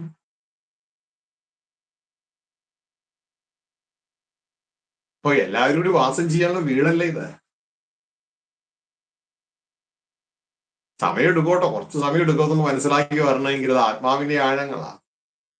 അപ്പൊ ചേട്ടനും അനിയനും ഒരു വീട്ടില്. ഓക്കെ, തേജസ്സൊക്കെ അണിയിച്ചു. ഇനി പോകുന്ന വഴിക്ക് ആ പെൺകുട്ടി അമ്മ ഇട്ട് കൊടുത്ത ചുരിദാറൊക്കെ വലിച്ചു പോയി പല കളഞ്ഞതുപോലെ ആദം ഹവയുടെ വാക്കുകളിൽ കുടുങ്ങി, ഹവ പിശാചിന്റെ വാക്കുകളും കുടുങ്ങി. ദൈവം അണിയിച്ച തേജസ്സും ബഹുമാനൊക്കെ ഊരി പള്ളകളഞ്ഞു. തേജസ്സും ബഹുമാനവും ഉണ്ടായത് എപ്പോഴാ? അനിയൻ ജനിച്ചപ്പോഴാ. ശരിയല്ലേ? തേജസ്സും ബഹുമാനം ഉണ്ടായത് അനിയൻ ജനിച്ചപ്പോഴാ.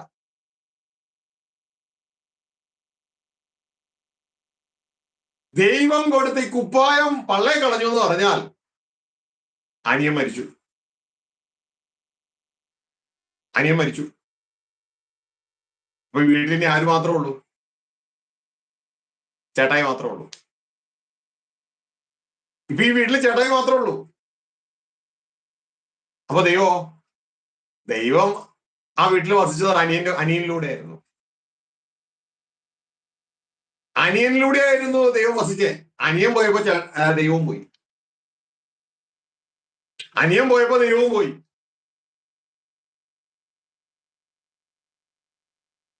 കാരണം മനുഷ്യന്റെ ആത്മാവിലാണ് ദൈവത്തിന്റെ ആത്മവസ്തുത. മനുഷ്യൻ പാപം ചെയ്തപ്പോ ദൈവാത്മാവ് മനുഷ്യനിൽ നിന്ന് വിട്ടു. അതോടെ അണിയിച്ച തേജസ് പോയി. ആ ഉടുപ്പ് പോയി കളഞ്ഞതുപോലെ പോയി. അണിയിച്ച തേജസ് പോയി.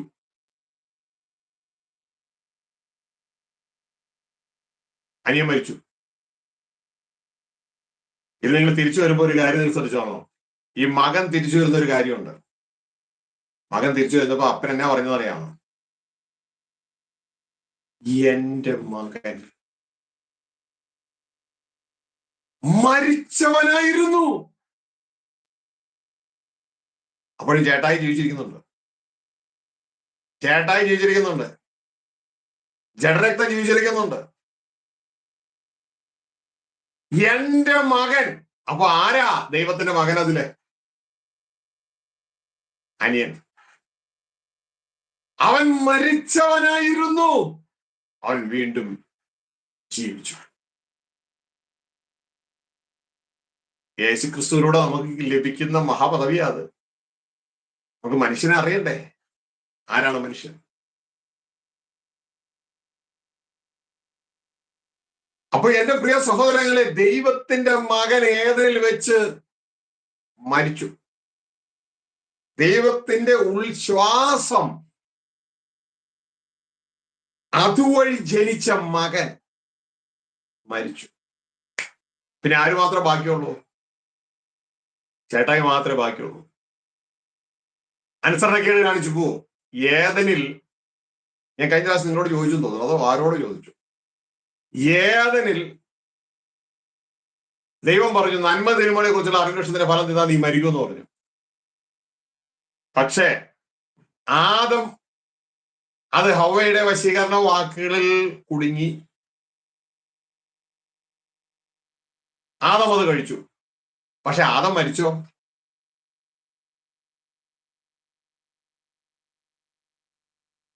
ആദം മരിച്ചോ?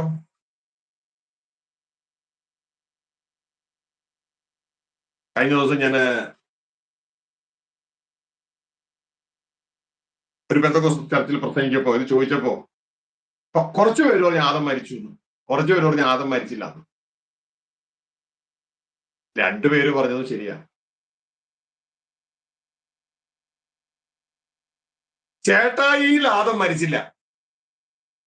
അതിനർത്ഥം ജഡരക്തത്തിൽ ആദം മരിച്ചില്ല. ജഡരക്തം അപ്പോഴും ഉണ്ട്.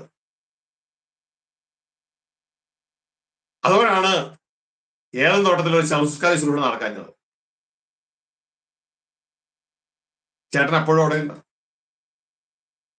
പക്ഷേ അതായത് ഭൂമിയിൽ നിന്ന് എടുത്തവൻ അപ്പോഴും അവിടെയുണ്ട്. ജഡരക്തം അപ്പോഴും അവിടെയുണ്ട്. പക്ഷേ 32:17 പറഞ്ഞതുപോലെ നന്മ തിന്മകളെ കുറിച്ച് അറിഞ്ഞ വൃക്ഷത്തിന്റെ ഫലം നിന്നാൽ നീ മരിക്കും. അനിയൻ മരിച്ചു. അനിയൻ മരിച്ചു. അനിയൻ ദൈവത്തിന്റെ പുത്രനാണ്, ആത്മമനുഷ്യനാണ്. ദൈവത്തിന്റെ വായിൽ നിന്ന് കടന്നു വന്നതാണ്. പാപം വന്നാൽ മരണം സംഭവിക്കും.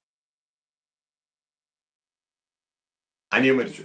അതുകൊണ്ടാണ് ഏദനിലും ദൈവ തേജസ് നഷ്ടപ്പെട്ട് ഇവർ കടന്നു പോകുമ്പോഴും അവർക്ക് അപ്പോഴും നമ്മൾ നോക്കുമ്പോൾ ജീവനുണ്ട്. പക്ഷെ എന്തു പോയി? അണിയിച്ച ദൈവ തേജസ് പോയി. ധൂർത്തമോദന്റെ കഥയില് പിതാവ് പറയുന്നു, എന്റെ മകൻ മരിച്ചുപോയി. എന്റെ പ്രിയ സഹോദരങ്ങളെ, ഇത് നമ്മൾ വ്യക്തതയോടെ തിരിച്ചറിയുക. അത് യേശു ക്രിസ്തുവിലൂടെ ഇവിടെ സ്വർഗസ്വപിതാവ് എന്താ ചെയ്യണേ? ആ ചേട്ടായിയുടെ ഉള്ളിൽ, ആ ജഡരക്ത മനുഷ്യന്റെ ഉള്ളിൽ മരിച്ചുപോയ ആ ദൈവപുത്രനെയാണ് വീണ്ടും ജനിപ്പിക്കുന്നത്. ദൈവത്തിന്റെ ഹൃദയങ്ങളെ തുറന്നു തരട്ടെ. ആ മരിച്ചുപോയ ദൈവപുത്രനെയാണ് വീണ്ടും ജനിപ്പിക്കുന്നത്, പുതിയ സൃഷ്ടിയെ.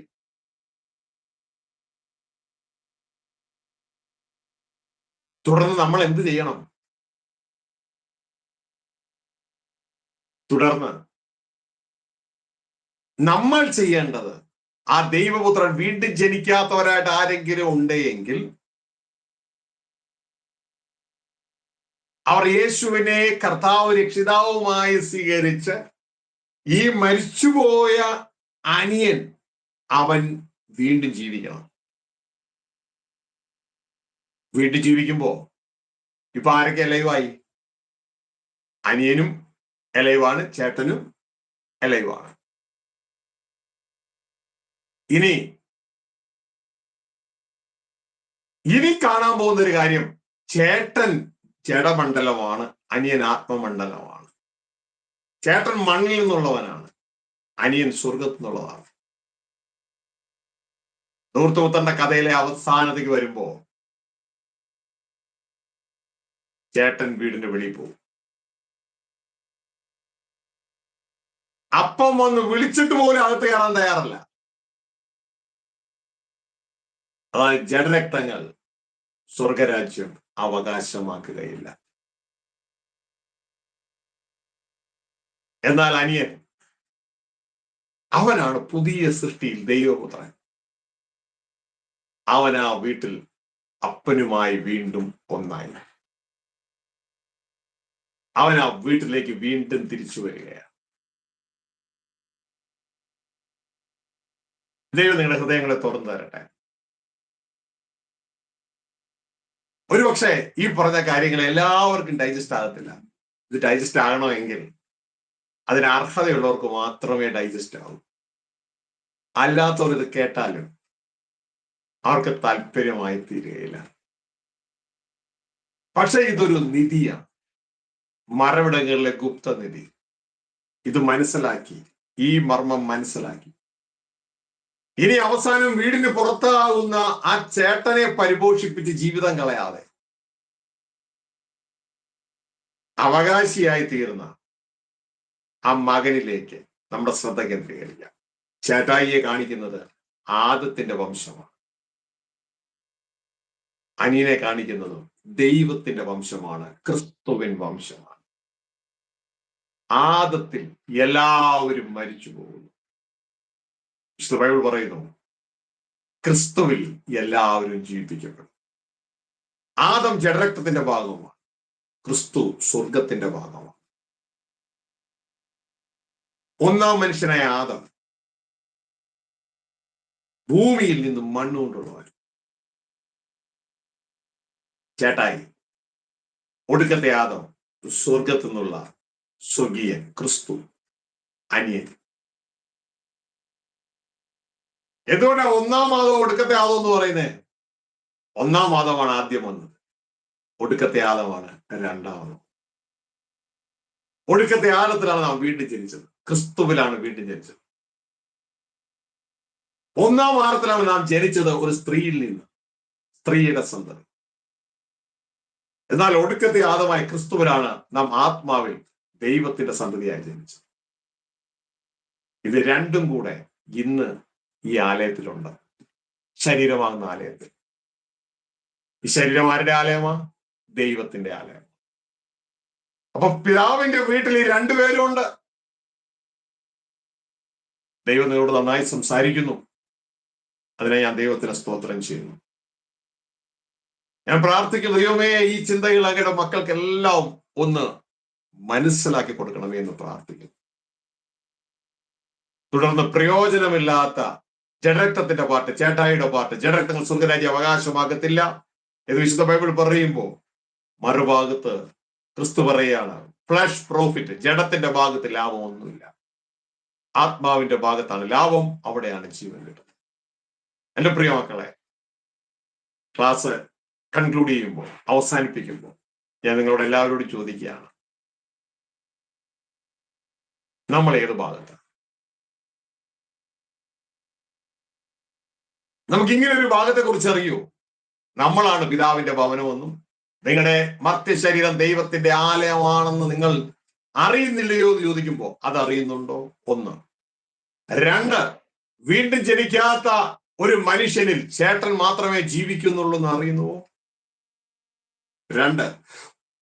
മൂന്ന്, വീണ്ടും ജനിച്ച ഒരു മനുഷ്യനിൽ ചേട്ടൻ മാത്രമല്ല, ചേട്ടനും ജീവിക്കുന്നു, അനിയനും ജീവിക്കുന്നു എന്നറിയാമോ?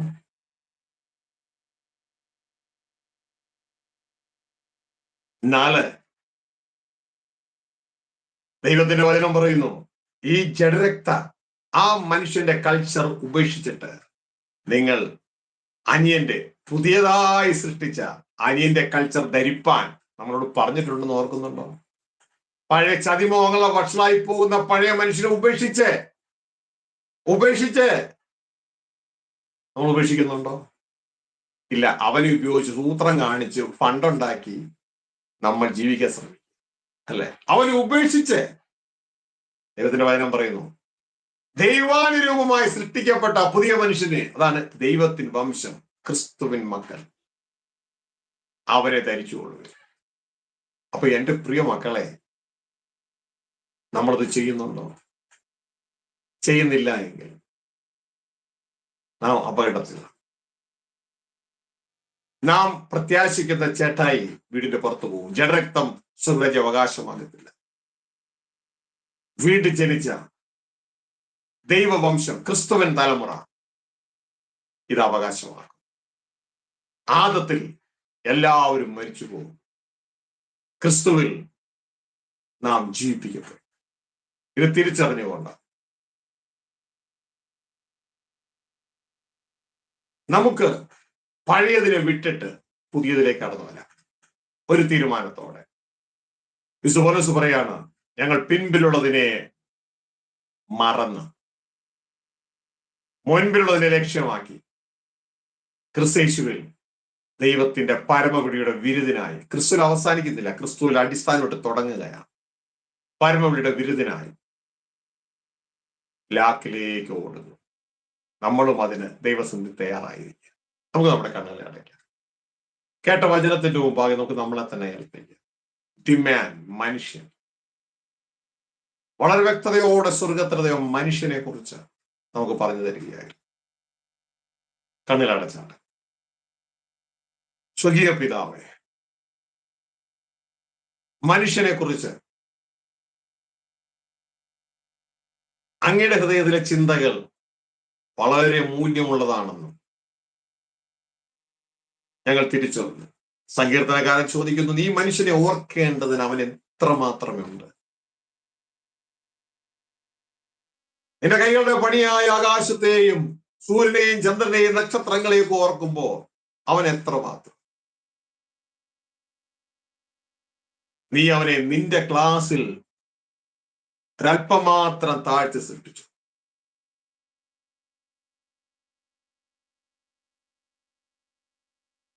അവനെ തേജസ്സും ബഹുമാനവും അണിയിച്ചു.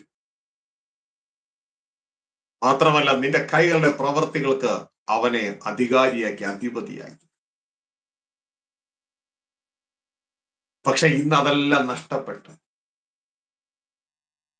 ഇടിഞ്ഞു വീഴുന്ന കെട്ടിടം പോലെ ആയിരിക്കുന്ന മനുഷ്യൻ, അങ്ങ് പഠിപ്പിച്ചതനുസരിച്ച് ചേട്ടായി മാത്രം നിലകൊള്ളുന്ന ഒരു മനുഷ്യൻ, അനിയൻ നഷ്ടപ്പെട്ട, തേജസ് നഷ്ടപ്പെട്ട മനുഷ്യൻ. എന്നാൽ ഇതിനെ യഥാസ്ഥാനമാക്കുവാൻ അങ്ങ് ഞങ്ങൾക്ക് അങ്ങയുടെ പുത്രനായ ക്രിസ്തുവിനെ, ഒടുക്കത്തെ ആദത്തെ ഭൂമിയിലേക്ക് അയച്ചു. ആ ക്രിസ്തുവിലൂടെ മരിച്ചുപോയ ദൈവപുത്രനെ അങ്ങ് വീണ്ടും ജനിപ്പിച്ചു.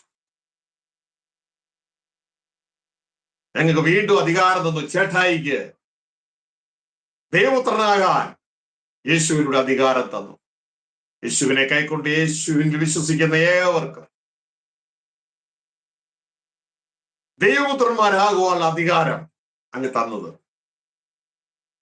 ഞങ്ങൾ തിരിച്ചറിഞ്ഞില്ല. ഞങ്ങൾ തിരിച്ചറിഞ്ഞത് ഒരു മദ്യചേരാനാണെന്നാണ്. എന്നാൽ ഇന്ന് സത്യം ഞങ്ങൾ അറിയുമ്പോൾ സത്യം ഞങ്ങളെ സ്വതന്ത്രമാക്കുന്നല്ലോ. അത് മതത്തിലല്ല, ക്രിസ്തുവിൽ അങ്ങയുടെ മക്കളായി, ക്രിസ്തുവിന്റെ സഹോദരങ്ങളായി അങ്ങയുടെ കുടുംബത്തിൽ ചേരുവാനാണെന്നുള്ള സത്യം ഞങ്ങൾ ഇത് തിരിച്ചറിയുന്നു. നല്ല പിതാവേ, അരിഷ്ടന്മാരെ പോലെ ജനരക്തത്തിൽ മാത്രം, ചേട്ടായിയുടെ മണ്ഡലത്തിൽ മാത്രം, അവസാനം ദൈവ കുടുംബത്തിൽ നിന്ന് പുറത്താക്കപ്പെടുന്ന ചേട്ടായിയുടെ മണ്ഡലത്തിൽ മാത്രം നിന്ന് അവസാനിക്കുന്ന ഒരു ക്രിസ്തീയ വംശമായി ഞങ്ങൾ മാറിപ്പോയി. എന്നാൽ അതിൽ നിന്ന് ഞങ്ങളെ വിടുവിച്ച് ഇനി പഴയതിലല്ല, പുതിയ സൃഷ്ടിയാണ് കാര്യം, ക്രിസ്തുവിൻ വംശമാണ് കാര്യം എന്ന് മനസ്സിലാക്കിക്കൊണ്ട് വീണ്ടും ജനിപ്പിച്ച ആ അകത്തെ മനുഷ്യനെ, അനുജനെ അവിടെ ഫോക്കസ് ചെയ്യുവാൻ, അതിൽ വളരുവാൻ, അവകാശിയായി തീരുവാൻ ഞങ്ങൾ ഓരോരുത്തരെയും അങ്ങ് സഹായിക്കണം. ഈ മക്കളെ ഏവരെയും അങ്ങയുടെ കരങ്ങളിൽ ഏൽപ്പിക്കുന്നു. അങ്ങ് ഏൽപ്പിച്ചെന്ന വചനത്തിനായി നന്ദിയോടെ സ്തോത്രം. ഇത് വെളിപ്പെടുത്തുവാൻ ഏഴെ ഉപയോഗിച്ചതിനായി നന്ദി. എന്റെ ദൃഷ്ടിയിൽ ഞാൻ ഒരിക്കലും യോഗ്യനല്ല, പക്ഷെ അങ്ങ് എന്നെ യോഗ്യനായി കണ്ടതിനായി ഞാൻ അങ്ങേക്ക് സ്തോത്രം ചെയ്തു. നല്ല പിതാവേ നന്ദി, യേശു ക്രിസ്തുവേ നന്ദി. എല്ലാ ദൈവകരങ്ങളിൽ സമർപ്പിക്കുന്നു. ഈ മക്കളെ ഏവരെയും ഒപ്പം അങ്ങയുടെ കരങ്ങളിൽ ഏൽപ്പിക്കുന്നു. ഇതിന്റെ ആഴങ്ങൾ അങ്ങയുടെ മക്കൾക്ക് മനസ്സിലാക്കി കൊടുക്കാനാണ്. ഇതിലൂടെ സ്വന്തമാക്കപ്പെടുന്ന ദൈവ കുടുംബത്തെ കുറിച്ച് അവർക്ക് ആഴമായി പഠിപ്പിക്കണം. എല്ലാ ദൈവദാസന്മാരെയും ദൈവമക്കളെയും അനുഗ്രഹിക്കുന്നു. അങ്ങയുടെ സാന്നിധ്യവും തേജസ്സും ഒക്കെ മക്കളോട് കൂട്ടായിരിക്കട്ടെ. ഈ വചനം അവരുടെ ഹൃദയത്തിൽ ആഴമായി പതിക്കുകയും ഇത് അവരുടെ ജീവിതം മുഴുവൻ ദൈവരാജ്യമാക്കി മാറ്റി, അവരെ ദൈവ മക്കളാക്കി മാറ്റി, ചേട്ടായി വീടിന്റെ പുറത്താകുമ്പോഴും അനിയൻ വീടിന്റെ ഉള്ളിൽ നിറയുവാൻ, ദൈവം വസിക്കുന്ന ദേവാലയം വീടിന്റെ ഉള്ളിൽ നിറയുവാൻ ഈ മക്കളെ ഏവരെ സഹായിക്കണമെന്ന് പ്രാർത്ഥിക്കുന്നു. ഈ മക്കളെ ഏവരെ അനുഗ്രഹിക്കുകയാണ്. ഇവരുടെ സകല താൽക്കാലിക ആവശ്യങ്ങളുടെ പേരിൽ അങ്ങ് മഞ്ഞും മഴയും അയക്കണമേ. അങ്ങയുടെ ജീവനിൽ വ്യാപരിക്കട്ടെ. അങ്ങയുടെ സമാധാനം ഇവരുടെ ഹൃദയങ്ങളിലും കുടുംബങ്ങളിലും വ്യാപരിക്കട്ടെ. ഇവരുടെ സ്ഥാപനങ്ങളിൽ വ്യാപരിക്കട്ടെ. ഇവരുമായി ബന്ധപ്പെട്ട എല്ലാം അനുഗ്രഹിക്കുന്നു. കർത്താവേ, ഇവരുടേതായ ശരീരത്തിലെ എല്ലാ രോഗങ്ങളുടെ പേരും അങ്ങയുടെ ആശ്വാസം കൊടുക്കണം. യേശു ക്രിസ്തുവിന്റെ അടിപ്പണരാനുള്ള സൗഖ്യം ഈ മക്കളുടെ മേൽ കൽപ്പിക്കുകയാണ്. സൗഖ്യം പ്രാപിക്കുക, രോഗാത്മോട് കൽപ്പിക്കുക, വിട്ടുമാറുക. ദൈവ സമാധാനം ഐശ്വര്യവും സകലവും നിങ്ങൾ നിറയപ്പെടുവാനായിട്ട് ഇടയാകട്ടെ.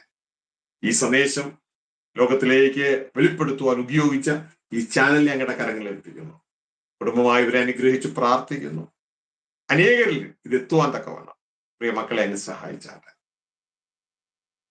എല്ലാ മഹത്വവും ഞങ്ങൾ അംഗീകരിക്കുന്നു യേശു ക്രിസ്തു നാമത്തിൽ പിതാവേ. ആമേൻ, ആമേൻ, ആമേൻ. ദൈവം അവരെ അനുഗ്രഹിക്കട്ടെ, സഹായിക്കട്ടെ, കൂട്ടായിരിക്കട്ടെ. ഈ വചനങ്ങൾ അനേകരിലേക്ക് ഷെയർ ചെയ്ത് കൊടുക്കുവാൻ നിങ്ങൾ മടി കാണിക്കരുതെന്നുള്ള കാര്യം പ്രത്യേകം ഓർപ്പിക്കുകയാണ്. അനേകർ അപ്പന്റെ വീട്ടിലെത്തുവാനായിട്ട് ഇതുവഴി ഇടയാകട്ടെ. ഇതിനായി ഉപയോഗിച്ച ഗോസ്പൽ TV ചാനലിനായി നന്ദി പറയുകയാണ്. ദൈവം നിങ്ങളെ അനുഗ്രഹിക്കട്ടെ, കൂട്ടായിരിക്കട്ടെ. അപ്പോൾ തന്നെ ഓർപ്പിക്കുകയാണ്, അടുത്ത ആഴ്ച ഈ സന്ദേശം ഉണ്ടാകുന്നതായിരിക്കത്തില്ല. തിരുവനന്തപുരത്ത് 3 ദിവസത്തെ മീറ്റിംഗ്, വ്യാഴം വെള്ളി ശനി 3 ദിവസത്തെ മീറ്റിംഗ് ഉള്ളതുകൊണ്ട് ഡേ ടൈമിൽ നിങ്ങൾക്ക് ഫേസ്ബുക്കിൽ അതിന്റെ ലൈവ് കാണാനായിട്ട് പറ്റും. അതുകൊണ്ട് അതിൽ ട്യൂൺ ചെയ്യാൻ ഓർപ്പിക്കുകയാണ്. ദൈവം അനുമതി അതിന്റെ അടുത്ത ആഴ്ച നമുക്ക് വ്യാഴാഴ്ച ഈ സന്ദേശം ഉണ്ടാവുന്നതാണ് എന്ന് പ്രത്യേകം ഓർപ്പിക്കുകയാണ്. ദൈവം അനുവദിക്കുന്നുവെങ്കിൽ അതിന്റെ അടുത്ത ആഴ്ച ഉണ്ടാകത്തില്ല, കാരണം റിട്രീറ്റ് ആണ് എറണാകുളത്ത് പ്രാർത്ഥനാലയത്തിൽ. നിങ്ങളെ ഏവരും അതിനായി ക്ഷണിക്കുകയാണ്. ഏപ്രിൽ 6-ാം തീയതിയാണ് റിട്രീറ്റ് തുടങ്ങുന്നത്. 7 ദിവസത്തെ റിട്രീറ്റ് ഉണ്ട്. നിങ്ങൾ കടന്നു വരിക. ഒരാഴ്ച കർത്താവോടുകൂടെ മൊബൈൽ എല്ലാം ഓഫ് ചെയ്ത് വെച്ച് സ്വസ്ഥതയോടും സമാധാനത്തോടും കൂടെ നമുക്ക് നമ്മുടെ ഭാവിയെ പണിതെടുക്കാനായിട്ടുള്ള കാര്യങ്ങളെ കുറിച്ച് ചിന്തിക്കാം. നമ്മളിവിടെ എത്ര തിരക്കുപിടിച്ച് ഓടിയാലും എല്ലാം ഈ ആദത്തിന്റെ ചേട്ടായി ശരീരത്തെ എല്ലാം ഒരുക്കിയെടുക്കുന്നേ, അതെല്ലാം പോവില്ലേ? Fresh profit nothing. ജഡരക്തങ്ങൾ സ്വന്തരാജ്യം അവകാശമാകത്തില്ല. അതുകൊണ്ട് നിങ്ങൾ ക്ഷണിക്കുകയാണ്. ഇത് നിങ്ങളുടെ ജീവിതത്തിൽ നിങ്ങൾ കടന്നു വന്ന് കാര്യമായിട്ട് നിങ്ങളത് മനസ്സിലാക്കുന്നുവെങ്കിൽ നിങ്ങൾ ഇതുവരെ പ്രാപിച്ച എല്ലാ വിദ്യാഭ്യാസം, നിങ്ങളൊരു PhD ഹോൾഡർ ആയിരിക്കാം, അതൊക്കെ ഇതിൻ്റെ കൂടെ കമ്പയർ ചെയ്യുമ്പോൾ അതൊക്കെ ഒന്നും അല്ലാതെയായി മാറും. ഒരാഴ്ച നിർന്ന് കേട്ടാൽ. കാരണം മറ്റതൊക്കെ ഞാൻ ബഹുമാനിക്കുന്നു, പക്ഷെ അതെല്ലാം സമയത്തോട് തീരും. എന്നാൽ ഇത് നിത്യമായിട്ട് നിങ്ങൾക്ക് ജീവിതത്തിലേക്ക് ഉൾക്കൊള്ളുവാനും ഭാവി സുരക്ഷിതമാക്കി എടുക്കുവാനും ഒക്കെ കഴിയും. അതുകൊണ്ട് നിങ്ങൾ ഏവരെയും, പ്രത്യേകിച്ച് ദൈവദാസന്മാരെ, നിങ്ങളത് മനസ്സിലാക്കുക ആദ്യം. എന്നിട്ട് നിങ്ങൾ ഇതിൽ ജീവിക്കുക. തുടർന്ന് നിങ്ങളെ ഏൽപ്പിച്ച ദൈവത്തിന്റെ ആളുകൾക്ക് കൂടെ കൊടുക്കുക. അപ്പോ നമ്മുടെ കാഴ്ച ലഭിക്കും. അല്ലെങ്കിൽ ഇതുവരും കുരുടനെ വഴി നിർത്തിയാൽ ഇരുവരും കുഴി വീഴും. അതിന്റെ തെളിവാണ് മത്തായി 7:21, 22, 23 ന്യായവിധിയാണത്. ദേവദാസന്മാരടക്കം വിശ്വാസികളും യേശുവിനെ കർത്താവായി സ്വീകരിച്ചതൊക്കെ കർത്താവ് ഗരൗട്ട്, ഞാൻ ഒരു കാലം നിങ്ങളെ അറിയുന്നില്ല എന്ന് പറഞ്ഞ് തള്ളിക്കളയുക. അതുകൊണ്ട് എന്റെ പ്രിയ കുഞ്ഞുങ്ങളെ, ഞാൻ നിങ്ങളെയൊക്കെ സ്നേഹിക്കുന്നു. ദൈവം നിങ്ങളെയൊക്കെ സ്നേഹിക്കുന്നു. ദൈവത്തിൽ ഞാനും നിങ്ങളെ സ്നേഹിക്കുന്നു. ആ ക്രിസ്തുവിന്റെ ആ സ്നേഹം നമ്മൾ തിരിച്ചറിയുക, അതിൽ വളരുക, അവിടെ എത്തിച്ചേരുക. ദൈവം നിങ്ങളെ ഏവരെ അനുഗ്രഹിക്കട്ടെ, സഹായിക്കട്ടെ. കൂടുതലായി സന്ദേശം നിങ്ങൾ കേൾക്കാൻ താല്പര്യമുണ്ടെങ്കിൽ ഗോസ്പൽ TV UP നിങ്ങൾക്ക് കേൾക്കാം. എന്നാൽ ധാരാളം സന്ദേശം കേൾക്കാൻ താല്പര്യമുണ്ടെങ്കിൽ SVJ മെസ്സേജസ് എന്ന YouTube channel, SVJ Shaji Vembanad Joseph, ഒരു സ്പേസ് ഇട്ടിട്ട് മെസ്സേജസ് എന്ന യൂട്യൂബ് ചാനൽ എടുക്കുക. അതിൽ സബ്സ്ക്രൈബ് ചെയ്യുക. സഹോദരങ്ങൾ അതിൽ ലോഡ് ചെയ്യുന്ന, എല്ലാ ദിവസവും ലോഡ് ചെയ്യുന്നുണ്ട്. അതിൽ ലോഡ് ചെയ്യുന്നതൊക്കെ നിങ്ങൾക്ക് കിട്ടാനായിട്ട് ഇടയാ. പ്രത്യേകിച്ച് കൊച്ചു ക്ലിപ്പുകൾ, അതാകുമ്പോൾ നമുക്ക് 1 മിനിറ്റ് കൊണ്ട് തിന്നാവുന്ന കൊച്ചു പലഹാരം പോലെയാണ്. അത് പെട്ടെന്ന് അത് കാര്യങ്ങൾ നമുക്ക് മനസ്സിലാക്കാനായിട്ട് ഇടയാകും. സമയമുള്ളവർ ഇതുപോലെ ലോങ് ആയിട്ട് 1, 1.5, 2 മണിക്കൂറുള്ള മെസ്സേജുകളുണ്ട്. ചില മെസ്സേജ് ഇവൻ 4 മണിക്കൂറുള്ളതൊക്കെ ഉണ്ട്. ഓക്കെ, അങ്ങനെ നിങ്ങൾക്ക് സൗകര്യം പോലെ നിങ്ങൾക്ക് കേൾക്കാം, നിങ്ങൾക്ക് മനസ്സിലാക്കാം. അങ്ങനെ ക്രിസ്തുവിന്റെ വിദ്യാഭ്യാസത്തിലേക്ക് കടന്നു വന്ന് നിങ്ങൾ ഓരോരുത്തരും ക്രിസ്തുവാന്റെ തലയോളം വളരുക. അതുവഴി സ്വർഗീയ പിതാവെങ്കിൽ എത്തിച്ചേരുക. ഫേസ്ബുക്കിൽ നിങ്ങൾക്ക് ഫോളോ ചെയ്യാം. ഫ്രണ്ട് റിക്വസ്റ്റ് അയക്കരുത്, ഫോളോ ചെയ്യുക. നിങ്ങൾക്ക് ഈ കാര്യങ്ങൾ നിങ്ങൾക്ക് അതിൽ കിട്ടുവാനായിട്ട് ഇടയാകും. ഷാജി ജോസഫ്, അപ്പോൾ കുറെ ഷാജി ജോസഫ് ഉള്ളതുകൊണ്ട് എൻ്റെ പിക്ചർ കാണുന്ന ഷാജി ജോസഫ് ഉണ്ട്, അത് നിങ്ങൾ ഫോളോ ചെയ്യുക. അപ്പോ അത് നിങ്ങൾക്ക് ഈ സന്ദേശം കിട്ടാനിടയാകും. VOG എന്ന് പറയുന്ന വേറൊരു ഫേസ്ബുക്ക് ചാനൽ കൂടി ഉണ്ട്, അത് നിങ്ങൾ ഫോളോ അപ്പ് ചെയ്യുക. നിങ്ങൾക്ക് സന്ദേശങ്ങൾ കിട്ടുവാനായിട്ട് ഇടയാകും. അപ്പൊ ഇത്രത്തോളം ഈ സന്ദേശത്തെ കേട്ട വ്യക്തികൾ നിങ്ങൾ അനുഗ്രഹീതരാട്ടോ. അതുകൊണ്ട് ഇത് കേട്ടത് സെലക്റ്റീവ് ആളുകൾക്ക് മാത്രമേ ഇത് കൊടുക്കുന്നുള്ളൂ. കേട്ടാൽ നിങ്ങൾ ഇത് അങ്ങനെ തന്നെയോ എന്ന് ദൈവത്തിന്റെ മുട്ടുമെന്ന് പരിശോധിക്കുക. എന്നിട്ട് വിശുദ്ധ ബൈബിൾ തുറന്ന് ഉറപ്പിച്ചിട്ട് ജീവിതത്തിൽ കൊണ്ടുവരിക, അനേകർക്ക് കൊടുക്കുക. ദൈവം ഏവരെ സഹായിക്കട്ടെ, കൂട്ടായിരിക്കട്ടെ. എല്ലാ ദൈവദാസന്മാർക്കും ദൈവമക്കൾക്കും അവരെല്ലാം ബഹുമാനിച്ചുകൊണ്ട് ഇതാ തൽക്കാലം പിരിയുകയാണ്. ദൈവരെ അനുഗ്രഹിക്കട്ടെ, സഹായിക്കട്ടെ. താങ്ക് യു വെരി മച്ച് സഹോദരി. ഓക്കെ, താങ്ക് യു പാസ്റ്ററെ. Praise God. അപ്പോൾ ഇത്രത്തോളം സമയം ഈ ഗോസ്പൽ UP എന്ന ചാനലിനോടൊപ്പമായിരുന്ന എല്ലാ പ്രിയപ്പെട്ടവർക്കും കർത്താവിന്റെ നാമത്തിൽ നന്ദി അറിയിക്കുന്നു. തുടർന്നും ദൈവത്തിന്റെ അനുഗ്രഹീതമായ വചനങ്ങളെ കേൾക്കുവാൻ കൊണ്ട് ദൈവം നമ്മെ സഹായിക്കട്ടെ.